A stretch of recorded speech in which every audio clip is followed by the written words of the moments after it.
On va démarrer comme ça. Alors, je vais me présenter un petit peu rapidement pour ceux qui me connaissent pas. Donc, je m'appelle Alexandre et moi, je suis consultant sur tous les sujets de messaging B2B. Donc, concrètement, mon job, c'est ce que je vais vous montrer aujourd'hui, hein, c'est de faire en sorte que quand le prospect arrive sur la page des entreprises, il fasse le lien entre son problème et la solution. C'est-à-dire qu'à la fin, il doit pouvoir identifier la solution comme étant le produit idéal pour pouvoir régler son problème. Donc finalement, c'est ça finalement le sujet du messaging, c'est de faire en sorte que le prospect fasse une connexion entre son problème et votre produit et qui considère que uniquement votre produit, enfin que seul votre produit est la solution idéale pour pouvoir régler son problème. Donc, je vais vous montrer. Alors, c'est assez complexe d'optimiser une page. Il y a plein de trucs qu'on pourrait aborder. Enfin, c'est plus complexe que ce qu'on pourrait faire, par exemple, en prospection par email. Parce qu'il y a tellement d'éléments à prendre en compte qu'en gros, pour éviter de vous faire un truc et de perdre tout le monde, je me suis concentré sur la base pour que vous puissiez déjà avoir une première partie pour optimiser vos pages et comprendre un petit peu la première brique qu'il va falloir prendre en compte pour pouvoir optimiser tout ça. Donc, c'est juste une intro, hein, c'est pas quelque chose d'ultra complet. Et puis, à la fin de tout ça, je pense que ça va durer 20-30 minutes, là, les slides, pour avoir quelque chose d'assez rapide. On va regarder les landing pages que j'avais mis de côté pour vous. Enfin, il y a plusieurs personnes m'avaient soumis leur landing page. Donc, comme ça permettra d'avoir des petits cas concrets, de voir comment on peut appliquer les choses que je vous ai montrées sur des landing pages, enfin, des vrais cas d'usage. Alors, hop. Donc, on va parler déjà du rôle. Alors, je vais juste vous mettre un petit, parce que sinon. Attends, je vais faire comme ça, sinon je vois pas mon truc. Ok. On va parler du rôle de votre landing page dans le parcours d'achat de vos prospects, parce que c'est souvent un truc qui est sous-estimé par rapport à ce qu'on peut voir. Donc, je vais essayer de vous montrer ça et vous allez voir quelle est l'importance de votre page dans le parcours d'achat des prospects. Si on prend par exemple le cas de la prospection, dans le cadre de la prospection, ça peut arriver assez souvent que vous envoyez un mail en fait à votre prospect, que ce soit par email ou bien sur LinkedIn. Et avant de vous répondre, le prospect va peut-être cliquer dans votre signature ou il va aller regarder sur Google pour comprendre un petit peu ce que vous faites. Et puis en fait, à ce moment-là, si quand il arrive sur votre page, il n'arrive pas à faire la connexion entre son problème ou bien les bénéfices que lui recherche, en tout cas sa situation actuelle et votre produit, il ne va pas répondre à votre mail. Et donc là, vous avez l'impression que finalement, c'est votre mail qui est pourri et qu'en fait, le mail doit complètement être changé de A à Z. Alors qu'en fait, le mail a très bien fait son job. Parce que le rôle du mail, ça a été quoi? C'était simplement de susciter un minimum d'intérêt du prospect pour qu'il essaye de voir un petit peu plus ce que vous faites. Et en fait, là, ce qui a posé problème, c'est quand il est arrivé sur la landing page, il n'a pas fait de connexion entre sa situation et le produit que vous proposez. Et du coup, il vous répond pas parce qu'il a l'impression que votre produit n'est pas utile dans sa situation. Donc là, vous avez un cas de figure dans lequel la landing page peut jouer un rôle assez important. Ensuite, il y a aussi toute la partie closing commercial, c'est-à-dire que il peut arriver que les personnes, enfin, vous allez avoir un contact au sein de la boîte qui ne va pas forcément être le décisionnaire final, et donc que plusieurs personnes sont impliquées dans la décision d'acheter votre solution.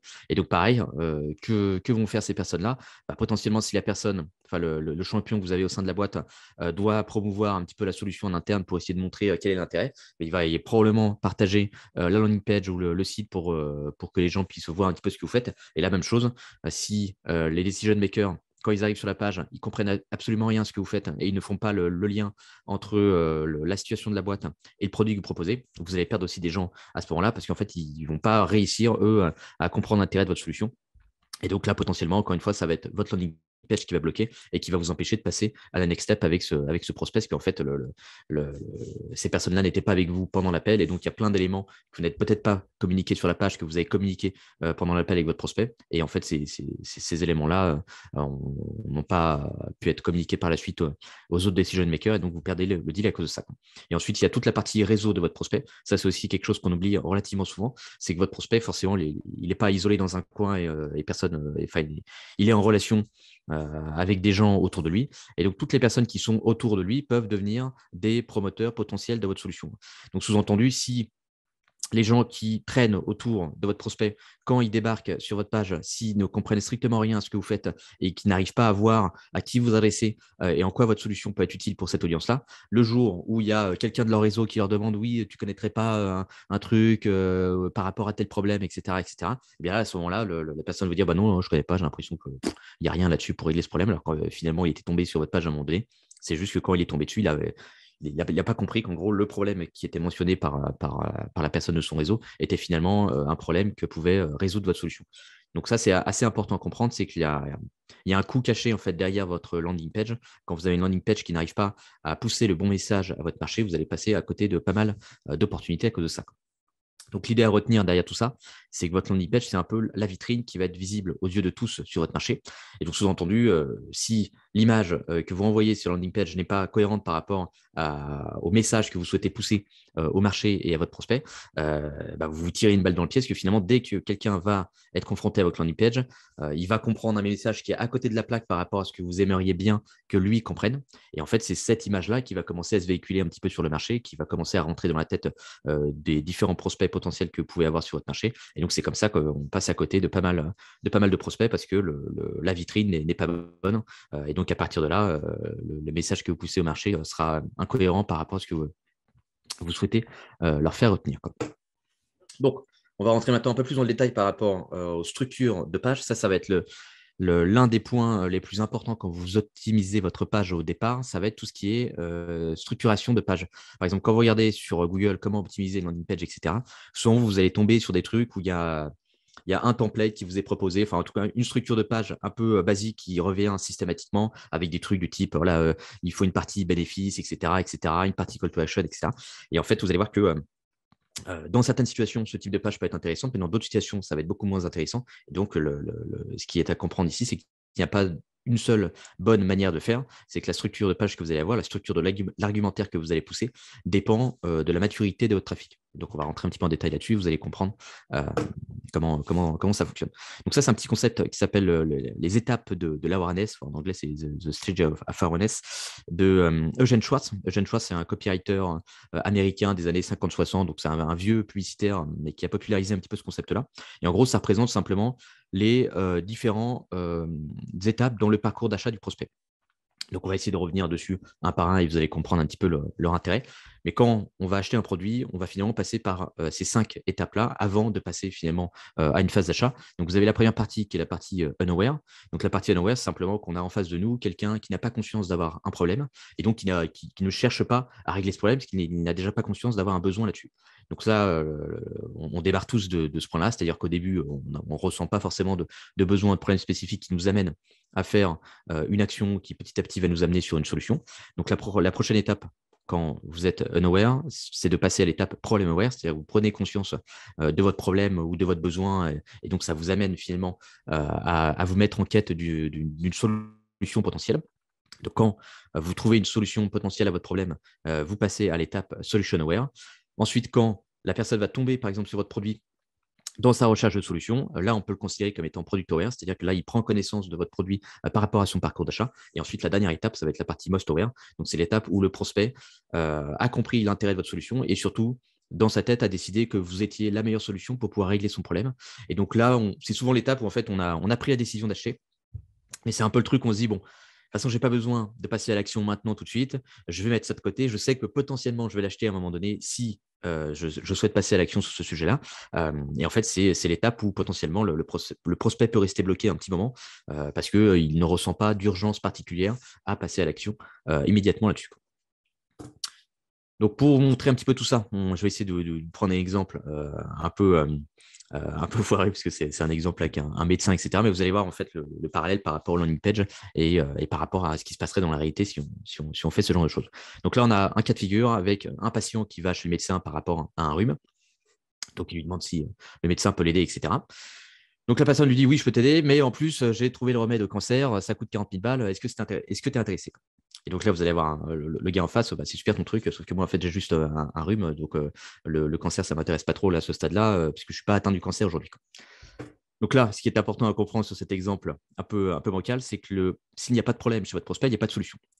Et pourquoi je vous prends cet exemple-là qui est un peu, qui est assez décalé, c'est parce qu'il y a beaucoup de landing pages et beaucoup de boîtes aujourd'hui qui se comportent de cette façon-là sur leur marché.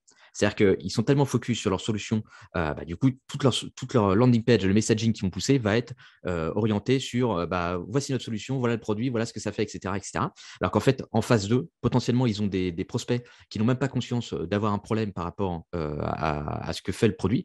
Et donc, ça ne sert à rien d'essayer de vendre une solution à une personne qui n'est même pas malade. Enfin, c'est comme si j'essaie de de vendre un médicament à un type qui finalement n'a même pas conscience d'avoir une maladie, quoi. Donc, dans un premier temps, ce qui est important, c'est de vendre la maladie à votre prospect avant d'aller lui vendre le médicament, parce que sinon, il va vous manquer une étape entre les deux, quoi. Donc, si on reprend l'exemple du médecin, voilà ce qu'on pourrait faire pour essayer justement de créer un pont entre la personne qui n'a pas conscience d'avoir un problème et la solution potentielle qui est du coup ce fameux remède miracle contre le cancer. Donc, on a toujours le même prospect, enfin le même patient. Et donc derrière, là, plutôt que d'aller lui dire directement, oui, bah, voici ma solution, là, on va passer par une petite step intermédiaire qui va aider le prospect à prendre conscience que potentiellement, bah, en fait, tu es malade, mais tu n'avais pas conscience. Donc là, on va lui proposer en fait un petit check-up et on va essayer de lui vendre ça en mode, voilà, en passant, si tu veux, ça fait un petit moment que tu n'as pas fait de check-up. Tu sais qu'en faisant un petit check-up, ça dure pas longtemps, ça dure que 5 minutes et voilà, ça fait pas mal, il n'y a rien du tout, etc. Ça te permet d'éviter la majorité des maladies graves. Est-ce que ça te tente d'en faire un ou pas? Donc là, derrière, comme l'engagement qu'on propose à notre prospect est relativement faible, il passe à l'action. Et donc, c'est à ce moment-là où on va pouvoir lui dire, ah bah ça tombe mal, on a détecté un truc qui était assez grave chez toi, tu as une maladie grave qui va t'amener à mourir en fait relativement rapidement, mais t'inquiète pas mon gars, j'ai un remède miracle contre cette maladie, ça coûte 40 000 balles, ça fonctionne parfaitement bien, est-ce que ça t'intéresse? Et donc là, forcément, vous avez un prospect qui tout d'un coup est devenu beaucoup plus chaud parce que vous l'avez fait passer par cette petite étape intermédiaire qui lui a permis de comprendre qu'il avait ce problème-là et que du coup, ce problème-là était tellement important qu'en gros, il était obligé de passer à l'action dès maintenant. Donc, on va revenir un petit peu sur ces différentes étapes d'awareness et on va prendre quelques exemples pour que vous puissiez voir un petit peu à quoi ça ressemble. Donc, on va démarrer, le parcours par la partie unaware. Donc souvent, quand vous vendez une innovation sur un marché, et notamment quand on crée des produits au tout début, on ne sait pas forcément si on répond à un vrai besoin sur un marché ou non, on peut se retrouver avec du coup des prospects qui ne sont pas du tout réceptifs. Pourquoi? Parce qu'ils ne voient pas l'intérêt de votre solution. Et pourquoi ils ne voient pas l'intérêt de votre solution? C'est parce qu'ils ont l'impression que eux, dans leur situation, ça ne sert à rien. Et pourquoi ça ne sert à rien? C'est parce que eux, les prospects, en gros, ils ont conscience de leurs symptômes. C'est-à-dire que si demain, j'ai mal au ventre, moi, je vais voir le médecin, je vais dire, OK, j'ai mal au ventre, machin, etc. Sauf que je ne suis pas forcément bien placé pour savoir quel est le bon médicament pour pouvoir résoudre ce problème-là. Et donc, souvent, vous allez avoir des prospects qui ont conscience d'avoir un problème, c'est-à-dire qu'ils ont des symptômes potentiels, sauf qu'ils ne vont pas être très bons pour identifier quelle est la meilleure solution pour pouvoir régler ce problème-là. Et donc, dans ce cas-là, on va devoir faire un messaging qui va démarrer beaucoup plus tôt dans le parcours d'achat du prospect, c'est-à-dire qu'on va déjà devoir l'amener à mieux comprendre quel est son problème pour finalement, petit à petit, l'amener sur notre solution. Donc là, déjà, dans un premier temps, quand vous avez un prospect qui n'a pas conscience d'avoir un problème ou qui pense que ce que vous faites peut être intéressant pour lui, mais ce n'est pas urgent, machin, etc., on s'en fout un petit peu, et bien là, on va devoir démarrer à cette étape-là, c'est-à-dire l'étape unaware, pour l'amener du coup à la seconde étape qui va être du coup la partie problem aware, c'est-à-dire on amène au prospect que le problème, c'est-à-dire il prend conscience de son problème, d'un besoin potentiel, et il va devoir du coup se mettre après en quête d'une solution pour pouvoir régler ce problème-là. Donc là, je vais vous prendre un petit exemple qui va être celui d'Astra. Donc on va changer d'écran. Je vais vous partager un autre. Tac, tac, tac. Si j'arrive à trouver mon écran, ouais, c'est bon. Alors, là, vous voyez mon écran normalement? Yes. OK. Donc, là, vous voyez que Astra, c'est une solution, c'est un petit plugin WordPress pour tout ce qui est lié à la sécurité des sites. Les trucs de sécurité, c'est comme les assurances, etc. C'est compliqué à vendre. Pourquoi? Parce qu'on fait de la prévention. Et donc, on s'adresse à des gens qui n'ont pas encore de problème lié à ce truc-là, sauf que ce n'est pas au moment où tu as le problème qu'il faut réagir, c'est avant, parce que sinon, après, ce sera trop tard. Et donc là, l'enjeu, ça va être d'amener le prospect à prendre conscience qu'en fait, son site n'est pas sécurisé, que potentiellement, demain, il peut se faire hacker, et qu'en gros, ce truc-là est hyper important parce que ça peut avoir un impact assez énorme sur son business. Donc, plutôt qu'ici, tout de suite démarrer par le truc plugin WordPress pour sécuriser votre site, etc., etc. Là, vous voyez qu'on va avoir quelque chose d'assez différent, c'est-à-dire qu'on va avoir un titre qui va amener une question chez le prospect et qui va amener une question qui va être liée au problème potentiel qu'il pourrait vivre si demain il ne fait rien. Donc là, pour essayer de montrer qu'en gros, les sujets de sécurité, ce n'est pas un truc à prendre à la légère, on va mettre en avant un chiffre assez précis qui va être 30 000 sites web tous les jours se font hacker. Et en gros, la question qu'on veut amener, ça va être est-ce que tu es le prochain? Est-ce que demain, justement, tu feras partie de ces 30 000 sites web? Et donc là, derrière, on va essayer d'accentuer ce problème-là sur la page auprès du prospect. Et donc, c'est pour ça que tout le début de la page va être orienté sur le côté aujourd'hui, ton site, en fait, il n'est pas prêt par rapport à une attaque potentielle qui pourrait arriver sur ton site demain. Et là, vous voyez que plutôt que de juste lui dire ton truc n'est pas prêt et on passe à autre chose, là, on va lui dire ton truc n'est pas prêt. Et comme tu n'as pas bien conscience de l'impact potentiel que ça pourrait avoir sur ton business, eh ben, je vais essayer de te le mettre avec des images qui vont être hyper concrètes et assez spécifiques. Donc, c'est pour ça que sur la droite, là, vous avez des vraies situations qui sont communiquées, c'est-à-dire tu vas perdre des utilisateurs et des sous, tu vas te faire blacklister de Google et donc tu seras désindexé de Google, tu vas perdre la confiance de tes clients, etc. Donc là, on essaye d'amener la situation dans laquelle pourrait être le prospect pour lui dire, voilà, imagine si demain, tu te fais hacker et tu es dans cette situation-là, imagine du coup ce que tu vivrais, quel impact ça pourrait avoir pour toi. Donc, on essaye en fait de le projeter dans cette mauvaise situation pour justement augmenter la douleur du prospect pour qu'il puisse se dire, OK, en fait, j'avais pas vu les choses comme ça, mais en fait, j'avoue que si demain je me fais hacker, l'impact finalement serait assez énorme et j'avais pas conscience que, je m'étais jamais trop posé la question de savoir ce que ça donnerait si demain je me faisais hacker, etc. Mais finalement, ce serait assez conséquent. Donc là, on essaye d'augmenter en fait son degré de douleur pour qu'il puisse se dire, OK, faudrait peut-être que je fasse un petit truc pour essayer de régler ce problème-là. Parce que finalement, si ça m'arrive demain, ce serait tellement horrible qu'en gros, je préfère me sécuriser là-dessus. Et comme ça, je pourrais passer à autre chose ensuite, quoi. Et là, vous voyez, après, on a une autre petite partie sur la page aussi qui est intéressante. C'est-à-dire que là, l'enjeu, ça va être ensuite de répondre à la question du prospect de OK, mais en fait, tu n'es pas le seul truc sur le marché pour sécuriser mon site web. Il y a plein de choses pour sécuriser mon site. Il y a plein de solutions potentielles. Je peux passer par un freelance, un truc, je sais pas quoi, un webmaster, etc. Pourquoi je devrais partir avec ton truc alors qu'en fait, j'ai plein d'autres options à côté. En quoi tu es la meilleure solution pour pouvoir régler mon problème aujourd'hui, quoi. Et donc là, vous voyez qu'il va essayer d'accentuer le problème des solutions alternatives pour essayer de positionner du coup sa solution comme étant le seul truc viable pour pouvoir régler le problème du prospect, quoi. Donc là, on essaye de mettre en avant, oui, il y a d'autres solutions, mais en fait, les autres solutions, elles ne fonctionnent pas bien parce que X, Y, Z, c'est ultra complexe, ça va être une galère, etc. Et puis toi, tu n'as pas que ça à faire de sécuriser ton truc et de passer 40 ans à gérer ce genre de choses. Les trucs gratuits, ce n'est pas des bonnes alternatives parce qu'en fait, c'est trop facile à craquer et donc tu pourrais te faire hacker rapidement.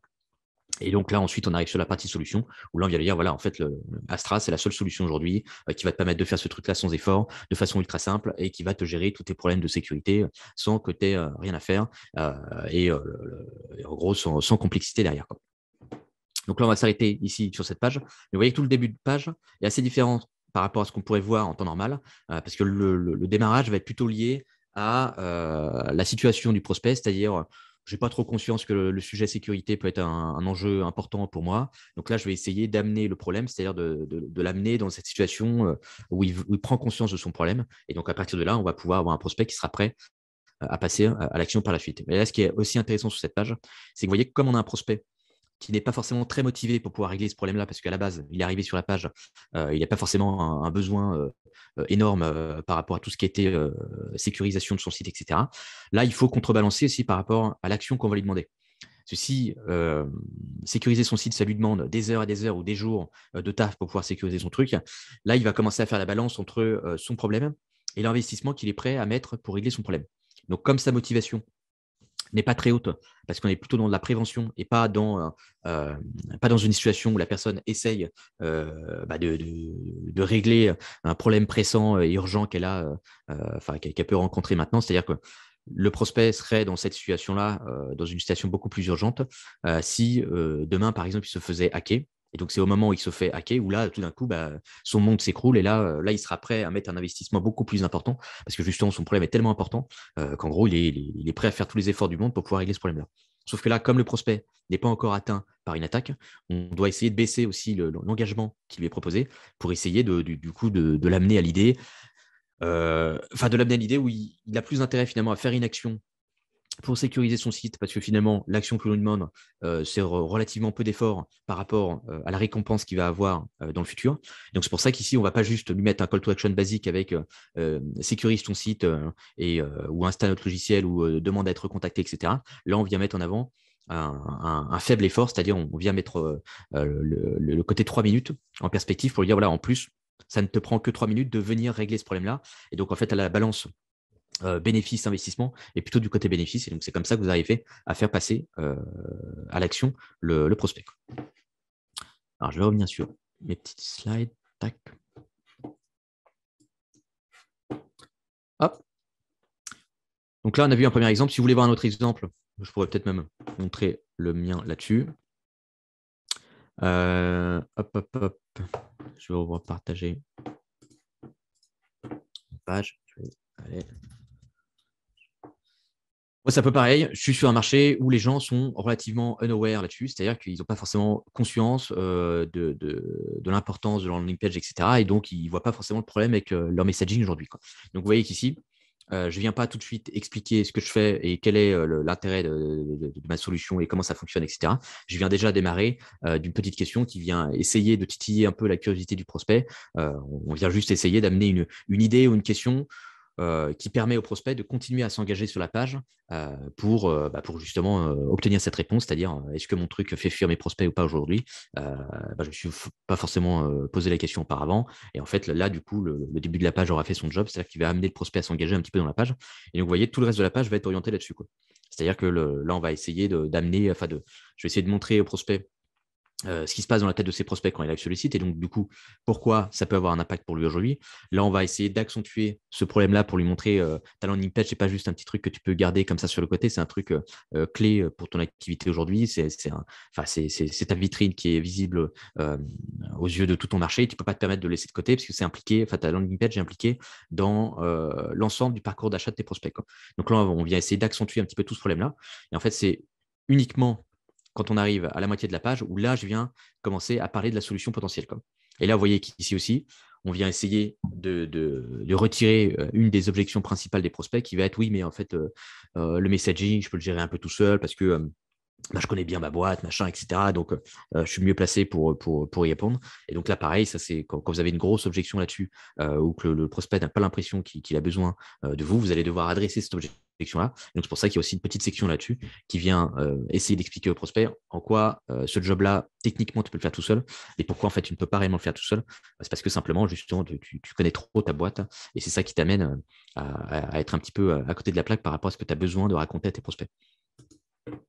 Alors, je vais revenir sur les slides. Hop. Et d'ailleurs, là-dessus, ça, c'est une autre petite erreur qu'il faut éviter de faire. Souvent, les boîtes sont tellement obsédées par rapport à ce qu'elles veulent raconter avec leur prisme à elles, et que du coup, le prospect sort complètement de la considération des boîtes quand il est question des sujets de messaging. Le but du messaging, c'est pas de raconter un message qui vous plaît.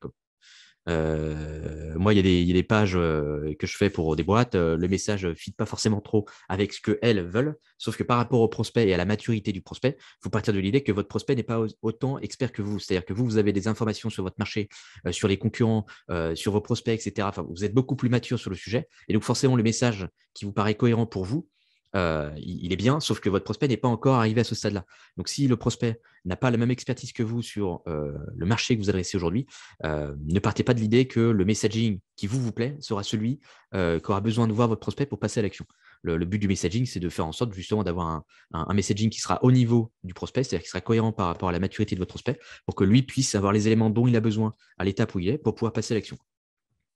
Donc, évitez de trop rester braqué sur ce que vous avez envie de raconter. Focalisez-vous plutôt sur ce qu'a besoin de voir votre prospect ou ce qu'a besoin d'entendre votre prospect pour pouvoir passer à la prochaine étape avec vous.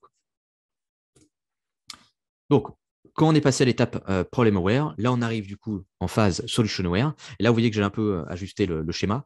Parce qu'en fait, la phase solution aware, c'est la phase où le prospect prend conscience qu'il existe une solution sur ce marché pour pouvoir régler son problème. Parce qu'en fait, vous pouvez très bien avoir des gens qui restent bloqués à l'étape problem aware parce qu'ils ont l'impression qu'il n'y a pas de produit, il n'y a pas de solution pour régler le problème aujourd'hui. Donc, encore une fois, quand vous êtes sur une solution relativement innovante qui n'était pas adressée auparavant, potentiellement, vous allez avoir une tonne de prospects qui ne vont jamais chercher de solution à ce problème-là parce qu'ils ont l'impression que c'est un problème, mais en fait, il n'y a pas de solution pour régler ce truc-là. Donc, du coup, je reste dans ma situation avec mon problème. Et donc, vous avez une première partie là-dessus sur la partie solution aware, c'est-à-dire d'amener le prospect à prendre conscience que oui, il existe des solutions sur le marché. Et quand le prospect prend conscience qu'il existe des solutions sur le marché, notamment quand vous êtes sur un marché assez concurrentiel, c'est aussi à cette étape-là où votre prospect va commencer à explorer des familles de solutions. C'est-à-dire, on va prendre un petit exemple. Imaginons que demain, je souhaite améliorer ma mobilité pour aller au boulot, quoi. Donc, j'ai envie d'aller plus rapidement au boulot. Bon, je sais qu'il y a plusieurs options pour aller plus rapidement au boulot, quoi. Parce que je peux très bien y aller à pied, je peux aller transport en commun, je peux y aller en vélo, je peux y aller en voiture, je peux y aller en trottinette électrique. Enfin, bref, il y a plein d'options potentielles. Et donc là, à ce stade-là, par rapport au problème, la première étape, ça va être, OK, bah déjà, quelle est la famille de solutions potentielles qui me paraît la plus adaptée, quoi. Est-ce que c'est une voiture? Est-ce que c'est trottinette électrique? Est-ce que c'est machin? Est-ce que c'est un vélo? Est-ce que j'y vais plutôt à pied, etc., etc. Donc en fait, là, l'enjeu, c'est pas forcément de parler de votre produit à 100%. Là, l'enjeu principal, ça va être de montrer au prospect en quoi votre famille de solutions, c'est-à-dire ce que vous proposez comme catégorie de solutions, est plus pertinente que ce qu'il avait en tête ou par rapport aux choses avec lesquelles il peut vous comparer aujourd'hui, quoi. Là, l'objectif, ça va être de répondre à la question du prospect de en fait, tu as toutes ces options-là en face de toi, tu ne sais pas trop quoi choisir. Moi, je vais essayer de t'aider pour que tu puisses prendre conscience qu'en fait, ma catégorie de solutions, le type de produit que je propose est finalement le plus adapté pour pouvoir régler le problème que tu as aujourd'hui. Donc pour ça, vous avez cette petite page-là de Bonjoro. Alors, ils ont changé avec le temps, mais c'est pas grave, on va rester là-dessus et vous allez voir ce qui est intéressant là-dessus. Là, vous voyez, ce qui est intéressant, pareil, Bonjoro, c'est une petite solution qui vous permet de faire des vidéos, notamment pour de la prospection ou autre, pour communiquer plus facilement avec vos prospects. Et c'est pas forcément, du coup, encore totalement démocratisé dans l'usage des différentes boîtes. Et donc là, quand vous proposez des solutions comme ça qui sont un petit peu innovantes et qui ne sont pas encore totalement devenues des commodités sur un marché, il va se poser la question de OK, mais votre truc, je ne connais pas trop, j'ai jamais utilisé des machins comme ça, etc. auparavant. Et donc là, l'enjeu pour le prospect, ça va être de comprendre dans quelle case vous rangez et surtout de comprendre lui dans sa situation à lui, comment il peut utiliser votre solution pour pouvoir régler son problème. Et donc là, ce qu'on veut mettre en avant sur cette page-là, c'est qu'en fait, la vidéo est plus efficace pour pouvoir communiquer avec ses prospects ou avec ses clients. Donc, c'est pour ça que le début de la page va être orienté là-dessus. C'est-à-dire qu'on va essayer de centrer le messaging sur aujourd'hui pour contacter vos prospects ou pour être en lien avec vos clients, vos prospects, vous utilisez l'email. Mais en fait, l'email, c'est pourri parce que par rapport à ce que vous pourriez faire en vidéo, vous allez avoir un taux d'ouverture qui va être de 60%, alors qu'en fait, sur la partie email, en moyenne, il est à 21%. Donc, sous-entendu, si vous souhaitez avoir des meilleurs résultats par rapport aux prises de contact que vous pouvez avoir avec vos prospects ou avec vos clients, il faut partir avec une solution comme Bojoro qui va du coup remplacer l'usage que vous aviez, ou en tout cas qui va être plus performant par rapport à ce que vous utilisiez auparavant sur la partie email, quoi. Alors, je vais vous montrer une autre page, comme ça vous allez voir un petit peu comment ça se fait. Tac, tac. Alors, je suis tombé dessus il n'y a pas longtemps. Le début de page est pas fou, mais là, pareil, en fait, c'est une solution qui permet normalement, je crois, de gérer le support en live avec un prospect, ça vous prenez contrôle de son écran, etc. Et du coup, ça permet de gérer plus facilement les trucs. Et donc là, vous voyez, ce n'est pas un type de solution qu'on va retrouver extrêmement souvent au sein des boîtes. Et donc là, la question principale, ça va être OK, mais du coup, quel est le use case que je vais pouvoir avoir avec votre solution et qu'est-ce que ça va venir remplacer chez moi par rapport à ce que j'utilise? Pourquoi je devrais utiliser votre truc? Alors qu'en fait, aujourd'hui, j'ai déjà des chats, des choses comme ça, etc. En quoi je devrais bouger pour aller chez vous alors qu'en fait, j'ai un truc qui marche suffisamment. Et donc là, on a besoin de montrer au prospect, oui, tu as un truc qui marche, sauf que grâce à notre solution, tu pourrais aller beaucoup plus loin et tu pourrais du coup avoir des meilleurs résultats. Et donc là, vous voyez, toute la page va être un peu orientée là-dessus. C'est-à-dire qu'ils vont mettre en perspective leur solution par rapport. Alors, ils le mettent en avant de façon assez discrète. Mais là, vous voyez qu'ils vont mettre en avant qu'en gros, grâce à leur solution ou grâce en tout cas à cette manière de faire, on va avoir des retours qui vont être beaucoup, beaucoup plus intéressants en termes de support avec les clients ou les prospects qu'on peut assister. Et donc là, l'enjeu, vous voyez qu'ils mettent en avant le fait que voilà, si tu utilises un chatbot ou bien une ligne téléphonique aujourd'hui pour gérer les trucs, en fait, grâce à nous, tu vas pouvoir régler beaucoup plus facilement ton problème. Et donc là, on essaye de montrer au prospect en quoi c'est plus pertinent notre solution, enfin en tout cas notre catégorie de solution, pour régler son problème par rapport à ce qu'il utilisait auparavant. Donc vous voyez, toute la page va être un peu orientée là-dessus, c'est-à-dire qu'on ne va pas tout de suite parler du produit, comment ça fonctionne, etc. On doit déjà amener le prospect à prendre conscience que sa méthode actuelle n'est pas forcément la meilleure et qu'en fait, il y a un nouveau truc qui a débarqué sur le marché qui est plus pertinent et qui peut lui permettre du coup d'avoir des meilleurs résultats. Et donc, on va devoir mettre en perspective la solution, enfin le type de solution avec lequel il nous compare, avec ce qu'on lui propose aujourd'hui. Et en fait, si on fait pas ce parallèle, il va pas forcément comprendre l'intérêt de votre solution parce qu'il va pas voir en quoi c'est plus pertinent, en quoi ça va l'aider à atteindre des meilleurs résultats par rapport à ce qu'il utilise actuellement. Donc là, vous avez un petit exemple de page là-dessus. Et ensuite, c'est à partir de là, quand on a mis ce cadre de référence dans la tête du prospect pour lui montrer quel était l'usage qu'on pouvait venir remplacer chez lui par rapport aux outils qu'il pouvait avoir, là, on peut ensuite parler de la solution et on vient creuser un petit peu plus sur comment fonctionne la solution, etc. etc. Alors, je vais... Tac. Hop. Donc là, le but, c'est de vendre la catégorie de solution et pas encore de vendre votre produit. Là, l'objectif, c'est vraiment de montrer au prospect, actuellement, tu fais ça, et en fait, cette manière de faire, c'est un peu à côté de la plaque par rapport à ce que tu pourrais faire grâce à notre solution aujourd'hui qui pourrait te permettre d'avoir des meilleurs résultats. Donc, si ton job, c'est d'avoir des bons résultats sur X, Y, Z, il faudra peut-être que tu envisages de partir avec une solution comme la nôtre, parce qu'en fait, c'est plus cohérent par rapport à l'objectif que tu as. Donc ensuite, quand le prospect est passé à la phase solution aware, il arrive du coup à la phase product aware. Donc c'est l'étape où il se dit, OK, par exemple, si on prend le cas de Bonjoro, ça peut être l'étape où il se dit, ah, bah, les trucs de solution vidéo, j'avais jamais pris conscience que ça pouvait être utile dans notre situation et que ça pouvait être meilleur que ce qu'on utilise actuellement, par exemple sur de l'email ou autre.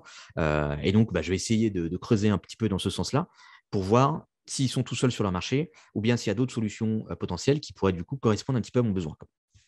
Donc là, l'objectif, ça va être de positionner votre solution par rapport aux autres produits concurrents. Donc, c'est souvent là où les pages vont démarrer, c'est-à-dire que la majorité des landing pages qu'on peut voir aujourd'hui vont plutôt s'adresser à ce type de prospect, c'est-à-dire à des gens euh, qui sont assez matures par rapport aux solutions proposées. Et donc là, vous avez un petit exemple de page ici, vous voyez que le messaging va pas mal changer.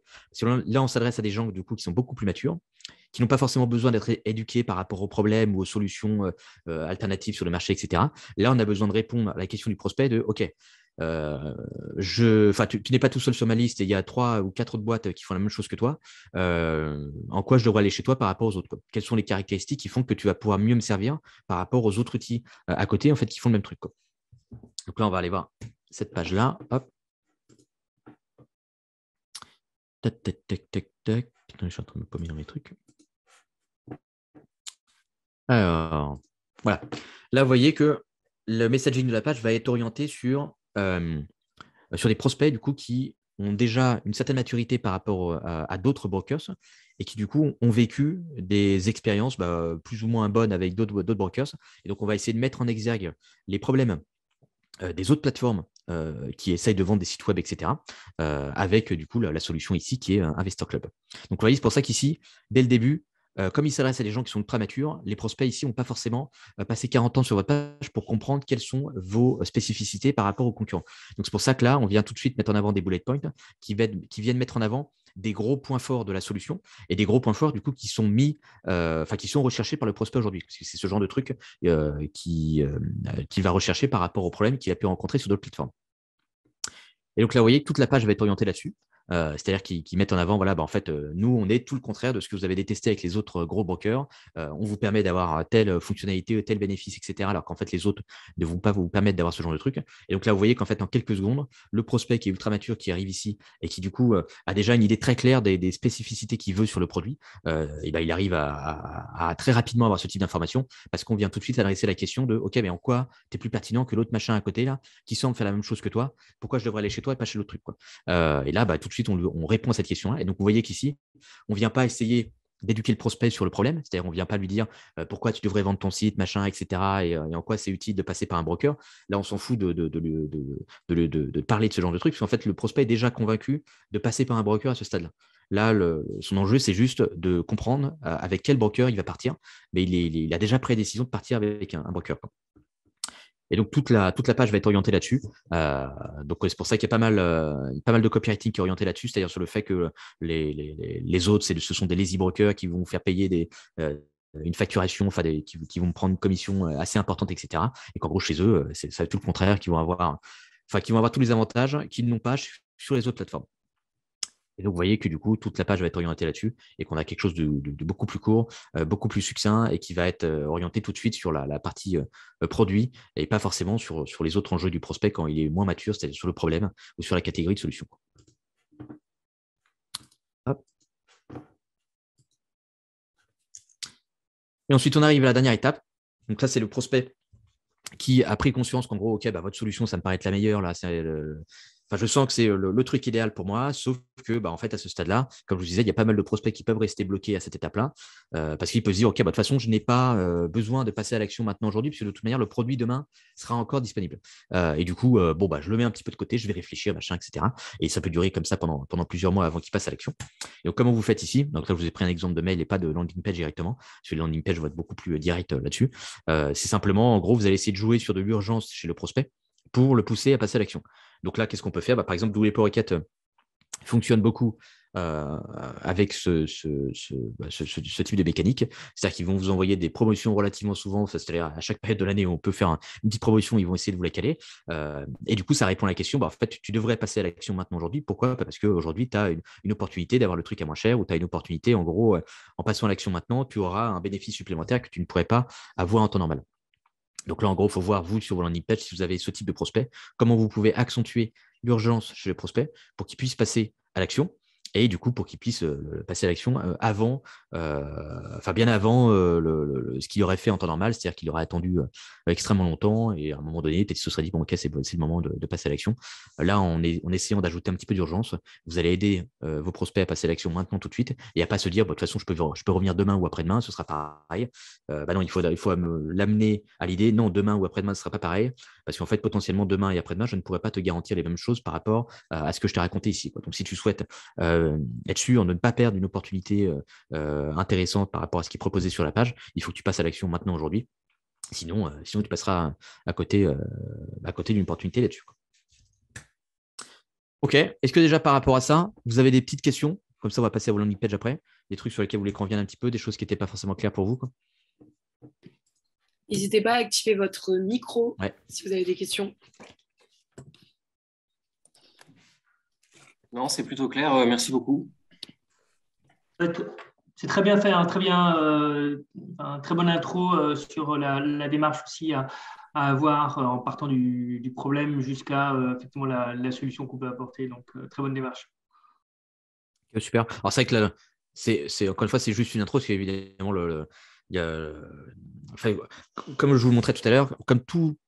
Votre landing page, ce n'est pas comme un message de prospection où on choisit qui va voir l'email. C'est-à-dire, on va l'envoyer à quelqu'un et on sait à quelle audience on s'adresse, on sait à quel moment on les contacte parce que c'est nous qui choisissons à quel moment on va les contacter.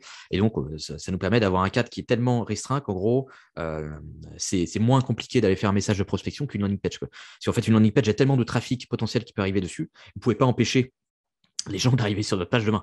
Par exemple, s'il y a un prospect potentiel ou s'il y a un gars qui n'est pas du tout dans votre marché qui débarque sur votre page, en fait, vous n'avez pas le contrôle. Vous ne pouvez pas lui dire, bah non, toi, tu ne vas pas chez moi, tu n'as pas le droit parce que tu ne corresponds pas au prospect que je veux et donc tu pars de ma page.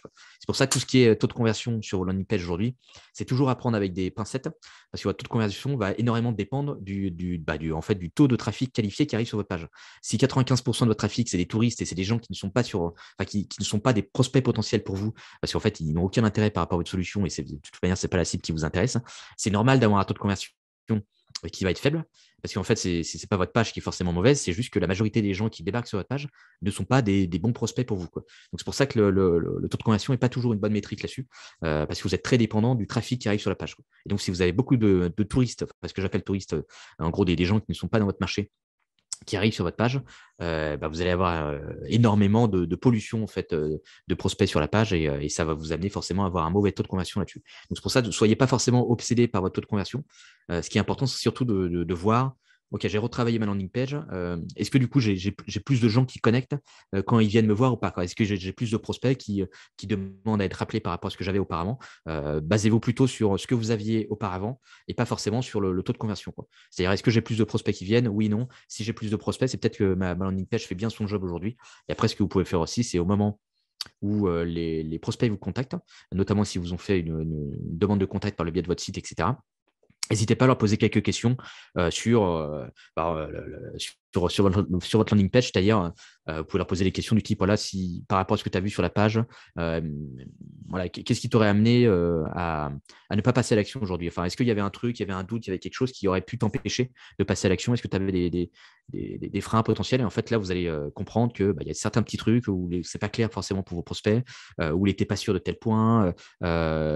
Et du coup, si vous pouvez partir de l'idée que le prospect qui a rencontré un frein là-dessus, il y en a 10 autres qui sont passés sur votre page qui avaient les mêmes objections et qui du du coup, ne sont pas passés à l'action à cause de ça et n'ont pas eu suffisamment de motivation pour aller à l'autre étape, quoi. Donc là, ça peut être intéressant pour vous, du coup, ça vous permet de voir si le messaging connecte avec votre prospect ou bien si les gens ne comprennent pas trop ce que vous faites. Et du coup, quand ils viennent vous voir, ils sont un peu à côté de la plaque par rapport à leurs demandes et par rapport à ce que vous faites. C'est simplement parce qu'ils ont mal compris comment vous pouviez les aider. Et du coup, ça vous ramène des mauvais prospects. Et les bons prospects, du coup, ne font pas forcément la connexion avec leurs problèmes et le produit que vous proposez. Si vous n'avez pas d'autres questions, pour checker un petit peu vos pages si ça vous va. Après, n'hésitez pas à me couper, hein. Alors, je vais cliquer. Il y a plusieurs pages auxquelles je n'avais pas accès. Il y en avait bien 2-3 si en fait c'était sur des Figma ou des Google Sites, etc. Donc ça va être un petit peu compliqué là-dessus de vous faire des retours parce qu'en fait, je n'avais pas accès aux pages. Et si vous en avez d'autres et que vous souhaitez les passer dans le chat, là, il nous reste encore un petit peu de temps. On pourrait échanger là-dessus si vous voulez, quoi.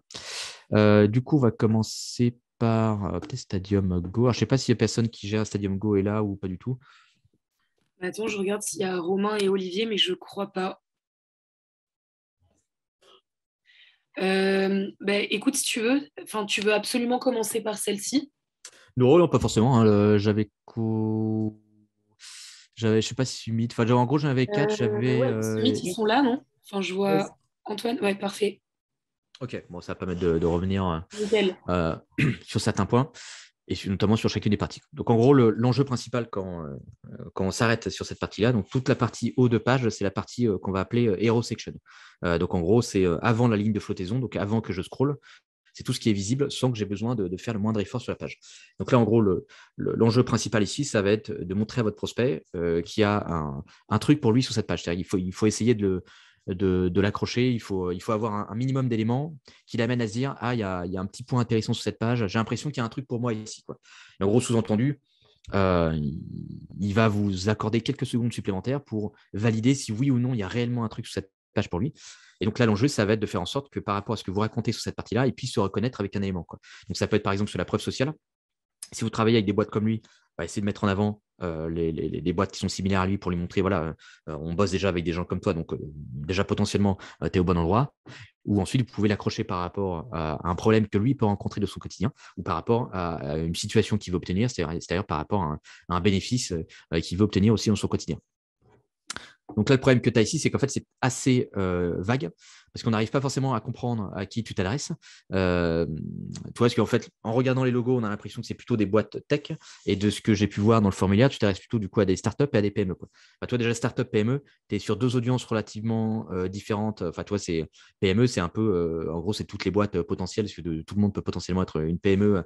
Alors que si je te prends une boîte dans une industrie précise, peut-être que tu me diras, ça, c'est pas ma cible. Et donc, en fait, je ne m'adresse pas à toutes les PME, je m'adresse en fait à une certaine typologie d'entreprise, quoi. Et là, tu vois, le problème, c'est que tu sembles essayer de les convaincre que en fait, l'onboarding est quelque chose d'important et sur lequel ils devraient travailler. Et donc, tu t'adresses plutôt à des gens du coup qui sont peut-être unaware, c'est-à-dire qui n'ont pas conscience de l'impact de l'onboarding au sein des boîtes. Ça, c'est vrai. Et donc là, tu devrais plutôt démarrer. Toi, là, tu as des chiffres toi, qui sont plutôt intéressants. Et si tu veux capter un peu l'attention de ton prospect, tu vois, en prenant en compte que là, il va peut-être juste checker ton titre, toi, et si tu n'arrives pas à l'accrocher ici, le gars s'en va, toi, et il a l'impression que tu lui sers à rien, là, quoi. En fait, tu pourrais lui servir, c'est juste qu'il n'a pas conscience d'avoir un problème par rapport à ça. Donc là, toi, c'est pas, en gros, il faut partir de l'idée que tout le monde se bat pour l'attention de vos prospects aujourd'hui. Et donc, ils sont un peu comme moi, c'est-à-dire qu'ils ont plein d'onglets à droite à gauche ouverts, les emails, les machins, etc. Et donc, du coup, ils vont vous accorder très peu d'attention si tout de suite vous n'arrivez pas à les accrocher, quoi. Donc là, l'enjeu, ça va être, tu vois, de leur pousser quelque chose qui les amène à se poser une question, un truc de attends, qu'est-ce qu'il me raconte là, je ne sais pas ce truc-là, il faut que je regarde un petit peu plus. Et comme tu mets en avant, toi, des chiffres par rapport au fait que en fait, les gens partent au bout de 45 jours. Toi, tu as pas mal de chiffres là-dessus qui peuvent être intéressants à exploiter. Toi, tu pourrais essayer de jouer plutôt là-dessus sur le côté un peu comme le fait Astra, c'est-à-dire avec une question ou un truc où tu essayes de mettre en avant. Il y a 22% de vos salariés, par exemple, qui sont à un risque, qui vont partir dans 45 jours de votre boîte, quoi. Enfin, un truc, toi, qui te happe beaucoup plus rapidement. et qui t'amène à dire what the fuck, enfin, qu'est-ce qu'il me raconte là? Comment ça, il y a des gens qui ont parti de mon truc? Et c'est à ce moment-là, tu vois, que tu peux enchaîner sur aujourd'hui, en fait, parce qu'il n'y a pas d'onboarding au sein des boîtes, les gens, du coup, s'en vont, alors qu'en fait, le coût d'un mauvais recrutement, c'est X, Y, Z, c'est temps, et on met une tonne de sous pour essayer de recruter, alors qu'au final, le process derrière n'est pas bon pour retenir les différents talents au sein des boîtes, quoi. Et là, ensuite, tu vas pouvoir introduire la solution par rapport à ce que tu proposes, quoi. Et toi, du coup, au début, tu pourrais avoir un truc qui soit un peu plus pertinent là-dessus. Et l'autre problème, c'est qu'ici, toi, si ton prospect ne regarde que ton début de page, il faut que tu arrives aussi à lui expliquer dans les grandes lignes un petit peu ce que vous faites, toi. Il faut essayer de caler ta proposition de valeur un petit peu plus tôt sur la page. Et là, le souci, c'est que tu mets en avant le produit, la plateforme d'onboarding au service des collaborateurs. Dès qu'il faut partir de l'idée qu'encore une fois, comme ton prospect ne te connaît pas et qu'il est habitué à être exposé à des trucs marketing à droite à gauche, tout ce que tu vas lui raconter, il y aura une étiquette dessus bullshit, quoi. Okay. Enfin, gros bullshit, si tu ne me prouves pas avec des affirmations, enfin avec des trucs concrets, ce que tu m'affirmes, je ne te crois pas, quoi. Donc là, par exemple, quand tu mets en avant première plateforme, je veux dire, ok, du coup, où sont les preuves que tu es la première plateforme aujourd'hui, quoi? Toi, qui me dit que tu es la première plateforme? Parce que du coup, à ce rythme-là, moi aussi, je suis premier sur XYZ. Et en fait, ça sort de nulle part, quoi. Donc là, tu vois, tu pourrais essayer d'avoir un truc un peu différent qui vient peut-être mettre accentuer le problème que tu mentionnes par exemple dans ton titre, et tu viens essayer de montrer, voilà, en fait, la majorité des boîtes n'ont pas de process onboarding, et Summit, ça vous permet de régler ce problème-là avec un truc, des process onboarding simples calqués sur les boîtes de votre secteur, et bim, après, il peut passer à la suite derrière, quoi. Et là, l'autre pépin que tu as sur ta page, c'est que dès le début, tu vas demander une démo. Donc, c'est comme si tu allais dans la rue voir un type, quoi. Enfin, ou voir une personne qui t'intéresse, quoi. Et puis tu vas lui demander un truc ultra engageant dès le départ, quoi. C'est-à-dire, tu vois, imaginons que tu abordes une femme dans la rue, quoi, et tu vas la voir et tu lui sors, ok, est-ce que ça te dirait d'aller au resto avec moi là, mardi prochain, juste à côté, là. Tu vois, bon, ça n'aurait peut-être aucun sens, parce que personne ne te connaît pas, elle sait même pas comment tu t'appelles. Là, c'est un peu ce que tu fais, c'est-à-dire que tu vas griller des étapes intermédiaires, alors que le gars ne sait même pas ce que tu fais, comment tu peux lui être utile, et donc il n'est pas forcément prêt tout de suite à convertir. Donc là, ce que vous pouvez faire dans ce cas-là, c'est de garder le comportement que tu as sur ton menu, c'est-à-dire les prospects qui sont venus revoir ta page à plusieurs reprises, il faut que tu leur donnes une option pour pouvoir convertir facilement. Et donc ça, tu peux la caler dans ton menu. Et comme ça, ce n'est pas ton élément central, c'est vraiment uniquement adressé aux gens qui cherchent un bouton de conversion rapidement et qui sont déjà passés sur ta page plusieurs fois. Mais pour les autres, tu vois, qui ne sont pas suffisamment matures, là, tu vas leur proposer plutôt un truc, tu vois, qui va les amener à explorer sur, je sais pas moi, tu vois, les parcours que tu peux proposer, tu vois, parce que ça, tu le montres pas trop non plus sur le reste de ta page. Et c'était un peu le problème, c'est que tu as en fait toute une partie au début qui pourrait être orientée sur le problème de ton prospect pour lui montrer en fait en quoi c'est un gros enjeu aujourd'hui et pourquoi il devrait passer à l'action là-dessus. Et là, le souci, c'est qu'au moment où tu m'as montré le problème que je pouvais avoir là-dessus, il faut me montrer, tu vois, la suite, c'est-à-dire il faut que tu arrives à me projeter dans le monde que je pourrais avoir grâce à Summit, quoi. Tu vois, il faut que j'arrive à voir concrètement de, OK, moi, je ne connais pas votre solution, je n'ai jamais utilisé un truc comme ça auparavant. Concrètement, si demain, je bosse avec vous, qu'est-ce que j'ai, quoi? J'ai envie de voir, il faut que j'arrive à me projeter par rapport à ce que vous me proposez. Et là, malheureusement, toi, avec les images que tu pousses, je serais incapable, toi, de décrire à quelqu'un à quoi ressemble l'interface, comment c'est foutu, comment ça marche. Et du coup, tu vois, comme je ne suis pas capable d'imaginer le truc, ça ne suscite pas non plus de désir par rapport à la solution. Si j'arrive pas à imaginer, attends, demain, si j'avais Summit, j'aurais telle interface avec tel truc, en 2-3 clics, j'aurais mon machin, putain, incroyable. Et du coup, c'est ça qui te permet de susciter du désir, puisque la personne arrive à se projeter dans ce que tu fais, toi, et arrive à s'imaginer le truc qu'il pourrait avoir demain, quoi. Et là, malheureusement, toi, avec tout ça, j'ai juste du texte et des images un peu stock, mais du coup, j'arrive pas du tout à me dire, tu vois, par exemple, tu me dis créer un processus d'intégration complet en 2 minutes. Ok, du coup, si c'est aussi simple que ça, pourquoi vous ne me montrez pas un petit visuel qui me montre en gros en 2-3 clics, j'ai mon truc est plié, quoi. Tu vois, si c'est aussi simple, montrez-le moi plutôt que de juste me le dire par écrit, quoi. Ok, juste une question là-dessus. Qu'est-ce qui a plus d'impact entre une vidéo et juste 2-3 images? Est-ce qu'une vidéo, en fait, c'est trop engageant aussi parce qu'il faut s'arrêter 10 secondes devant quelque chose ou Ça peut être, tu peux faire des trucs animés sans forcément faire une vidéo. Toi, ça peut être des gifs ou des choses comme ça, etc.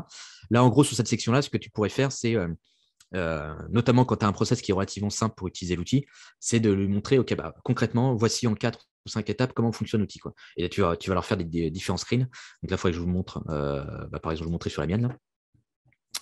Toi, en gros, tu montres chaque step. OK, voici les 4 étapes qui te permettent de régler ton problème. Donc, étape 1, il va se passer ça. Étape 2, il va se passer ça. Et étape 3, il va se passer ça. Donc, je vais montrer sur page d'un prospect. Comme ça c'est plus clair. Alors, donc on passe les trucs. Et tu vois, ce qui est intéressant en fait avec les How It Works, c'est que ça vous permet aussi de mettre en exergue des features, c'est-à-dire des fonctionnalités où on a besoin d'avoir le contexte pour comprendre quel est l'usage qu'on va pouvoir avoir de cette fonctionnalité, quoi. Et donc, tu vois, donc là, tu vois, ça, c'est le genre de visuel. En fait, c'est une petite vidéo, mais en fait, c'est un truc autoplay où tu n'as pas besoin de faire d'interaction pour pouvoir voir le truc tourner, quoi. Et donc, en fait, tu vas faire comme ça, étape par étape, pour lui montrer, bah voilà, je te montre la vraie interface, je te montre comment ça fonctionne. Et du coup, toi, tu es déjà en train de t'imaginer, en train d'utiliser le produit parce que tu as le vrai truc devant toi et ça te permet de voir, OK, bah, ça a l'air propre, ouais, ça m'a pas l'air très compliqué à utiliser, machin, etc. Et là, tu vois qu'en fait, à chaque étape, comme on a un truc hyper contextualisé, on peut mettre en avant les questions du prospect, c'est-à-dire tu vois, les objections ou les questions potentielles que peut avoir ton prospect quand tu lui parles de l'écran ou de l'étape sur laquelle tu es maintenant, quoi. Tu vois, ça a plus d'impact de mettre en perspective vos fonctionnalités sur un vrai use case concret, plutôt que de juste le mettre comme ça à côté en fonctionnalité, alors qu'en fait, on n'arrive pas trop à voir à quel usage ça répond par rapport au contexte de la solution, quoi. Et donc, du coup, alors, eux, ils l'ont fait avec une animation comme ça, etc. Tu vois, mais tu peux le faire de cette manière-là, quoi. Et tu vois, alors, il y avait une étape 4 normalement. Ouais. Tu vois, eux, ils ont cette feature de Magic Link, toi, qui était un truc hyper important et hyper différencié par rapport aux autres solutions qui existaient sur le marché. Et donc, tu vois que l'image nous permet beaucoup plus facilement d'expliquer à quoi correspond le Magic Link. Et ça permet de mettre en perspective, du coup, l'intérêt de la fonctionnalité par rapport à ce qu'on lui montre en fait sur l'écran, quoi. Comme ça, il voit réellement à quoi ça ressemble et il arrive à se projeter plus facilement dans la solution, quoi. Super. Et après, l'autre point qu'il pourrait aussi avoir ici, ça vaut aussi pour tous les autres. Le problème des démos, c'est que vous adressez uniquement aux gens qui sont ultra chauds. C'est-à-dire que les types, ils ont décidé de passer à l'action et d'acheter votre solution. Et en fait, le souci des démos, c'est que c'est très descendant. C'est-à-dire c'est vous qui retirez de la valeur de la démo et pas forcément le prospect, quoi. Donc là, ce que tu pourrais faire ici, notamment quand tu as un marché qui est peu mature, c'est lui dire, OK, bon, bah, mon prospect, potentiellement, il n'est pas encore prêt à passer totalement à l'action. Mais si je lui proposais une démo, tu vois, un peu moins salesy et un peu plus ouverte, entre guillemets, c'est-à-dire, en gros, le but, c'est de faire en sorte que votre prospect puisse se dire, OK, en fait, l'action stupide sur la page, c'est de partir de la page sans rien faire, quoi. Parce qu'en fait, ce qu'il me propose comme action est tellement intéressant qu'en gros, dans tous les cas, je suis gagnant. Ou j'achète la solution et je travaille avec eux et on va plus loin, ou je n'achète pas la solution, mais dans la démo, il m'a montré des trucs. Il m'a montré, je ne sais pas, des use cases précis ou des process onboarding que je pourrais utiliser moi de mon côté. Et donc, en fait, dans tous les cas, j'ai plus intérêt à faire la démo et à échanger avec la boîte plutôt qu'à partir sans rien faire, quoi. Et en fait, c'est ça, un bon call to action sur la page. C'est un call to action qui permet à tous les prospects de se dire, dans tous les cas, je suis gagnant quand je passe à la prochaine étape avec eux, parce qu'il n'y a aucune situation dans laquelle je vais perdre quelque chose, quoi. Je vais systématiquement en retirer quelque chose. Et là, tu vois, plutôt que de juste lui proposer une démo, tu pourrais leur dire, OK, bah, ce qu'on peut faire, c'est on échange ensemble. Je pourrais vous montrer plusieurs process onboarding dans des boîtes similaires à vous par rapport à ce qui a bien fonctionné. Et en plus, c'est un peu ce que tu proposes du coup dans la solution, quoi. Et derrière, si ça a de l'intérêt pour vous, on peut voir du coup comment vous pourriez les implémenter avec la solution, quoi. Et toi, du coup, tu vois que ta démo va être beaucoup plus orientée sur je vais te montrer comment faire. Et ensuite, en bonus, je pourrais te montrer la solution. Et ça te permet du coup de t'adresser à des prospects, enfin à une partie de ton marché beaucoup plus large, parce que tu ne vas pas uniquement t'adresser aux gens qui sont prêts à acheter maintenant tout de suite, tu vas aussi t'adresser aux personnes qui étaient un peu plus réticentes, qui n'étaient pas encore totalement prêts. Mais là, comme tu leur proposes un truc intéressant, ils disent, bah attends, vas-y, pourquoi pas, je vais passer à l'action de l'autre côté, quoi. OK. Et donc, c'est un peu ce qui te manque à la fin de la page, c'est que tu n'as pas de vraie section sur ton call to action, toi, de démo, quoi. Parce que là, en fait, demander une démo, OK, mais du coup, la démo, il se passe comment qu'est-ce qu'on va raconter, est-ce que je peux la faire si je ne suis pas encore totalement intéressé par la solution, toi, il te manque des éléments pour essayer de teaser la valeur que tu vas pousser dans ta démo. Et donc, c'est un peu dommage parce que du coup, là, tu coupes le prospect à cette étape-là avec un contenu, alors qu'en fait, tu pourrais l'amener avec toi sur une démo pour lui montrer du coup ce qu'il pourrait obtenir grâce à toi, grâce à la solution, quoi. Super. J'ai deux questions super rapides là, de choses qu'on a enlevées de la landing. Je ne sais pas si ça a de la valeur ou non. C'était la section sur qui on est et pourquoi on est pertinent dans l'approche, et une section aussi de clients qui donnent leur avis avec des quotes de clients. Ça, on le voit beaucoup, mais je n'arrive pas à savoir si ça a de la valeur ou non. Ta preuve sociale, elle va être importante, notamment quand vous êtes des petites boîtes, pas avec une très forte notoriété au début, il faut que tu montres, on est crédible sur le sujet et en gros, on n'est pas des charlots, vous pouvez nous faire confiance, quoi. Donc en gros, c'est plutôt au début où tu vas essayer de mettre ça en avant, c'est-à-dire ça peut être le logo des boîtes, etc. Et puis le résultat qu'ils ont obtenu. Et puis oui, sur la partie testimonial, enfin témoignage, souvent les témoignages sont un peu chiants parce que c'est juste des trucs, oui, ce mythe c'est trop bien, je le recommande à tout le monde, quoi. Ok, ça ne répond à aucune objection ou de trucs concrets. Là, tu veux mieux mettre en avant un truc où tu as une situation avant et après. Et notamment, toi, ok, avant j'étais dans telle situation et je pensais que l'onboarding ça servait à rien, blablabla, parce que j'étais full focus au recrutement. Et en fait, grâce à Summit, on a amélioré tel truc, ça a permis de répondre à tel besoin. Et au final, je comprends même pas pourquoi on n'a pas fait ça auparavant. C'est la seule erreur que je retiens aujourd'hui, quoi. Toi, un truc qui met plus en perspective la situation de ton prospect pour qu'il puisse se dire, là, mais attends, mais ce que le mec raconte, c'est ce que je suis en train de vivre maintenant, quoi.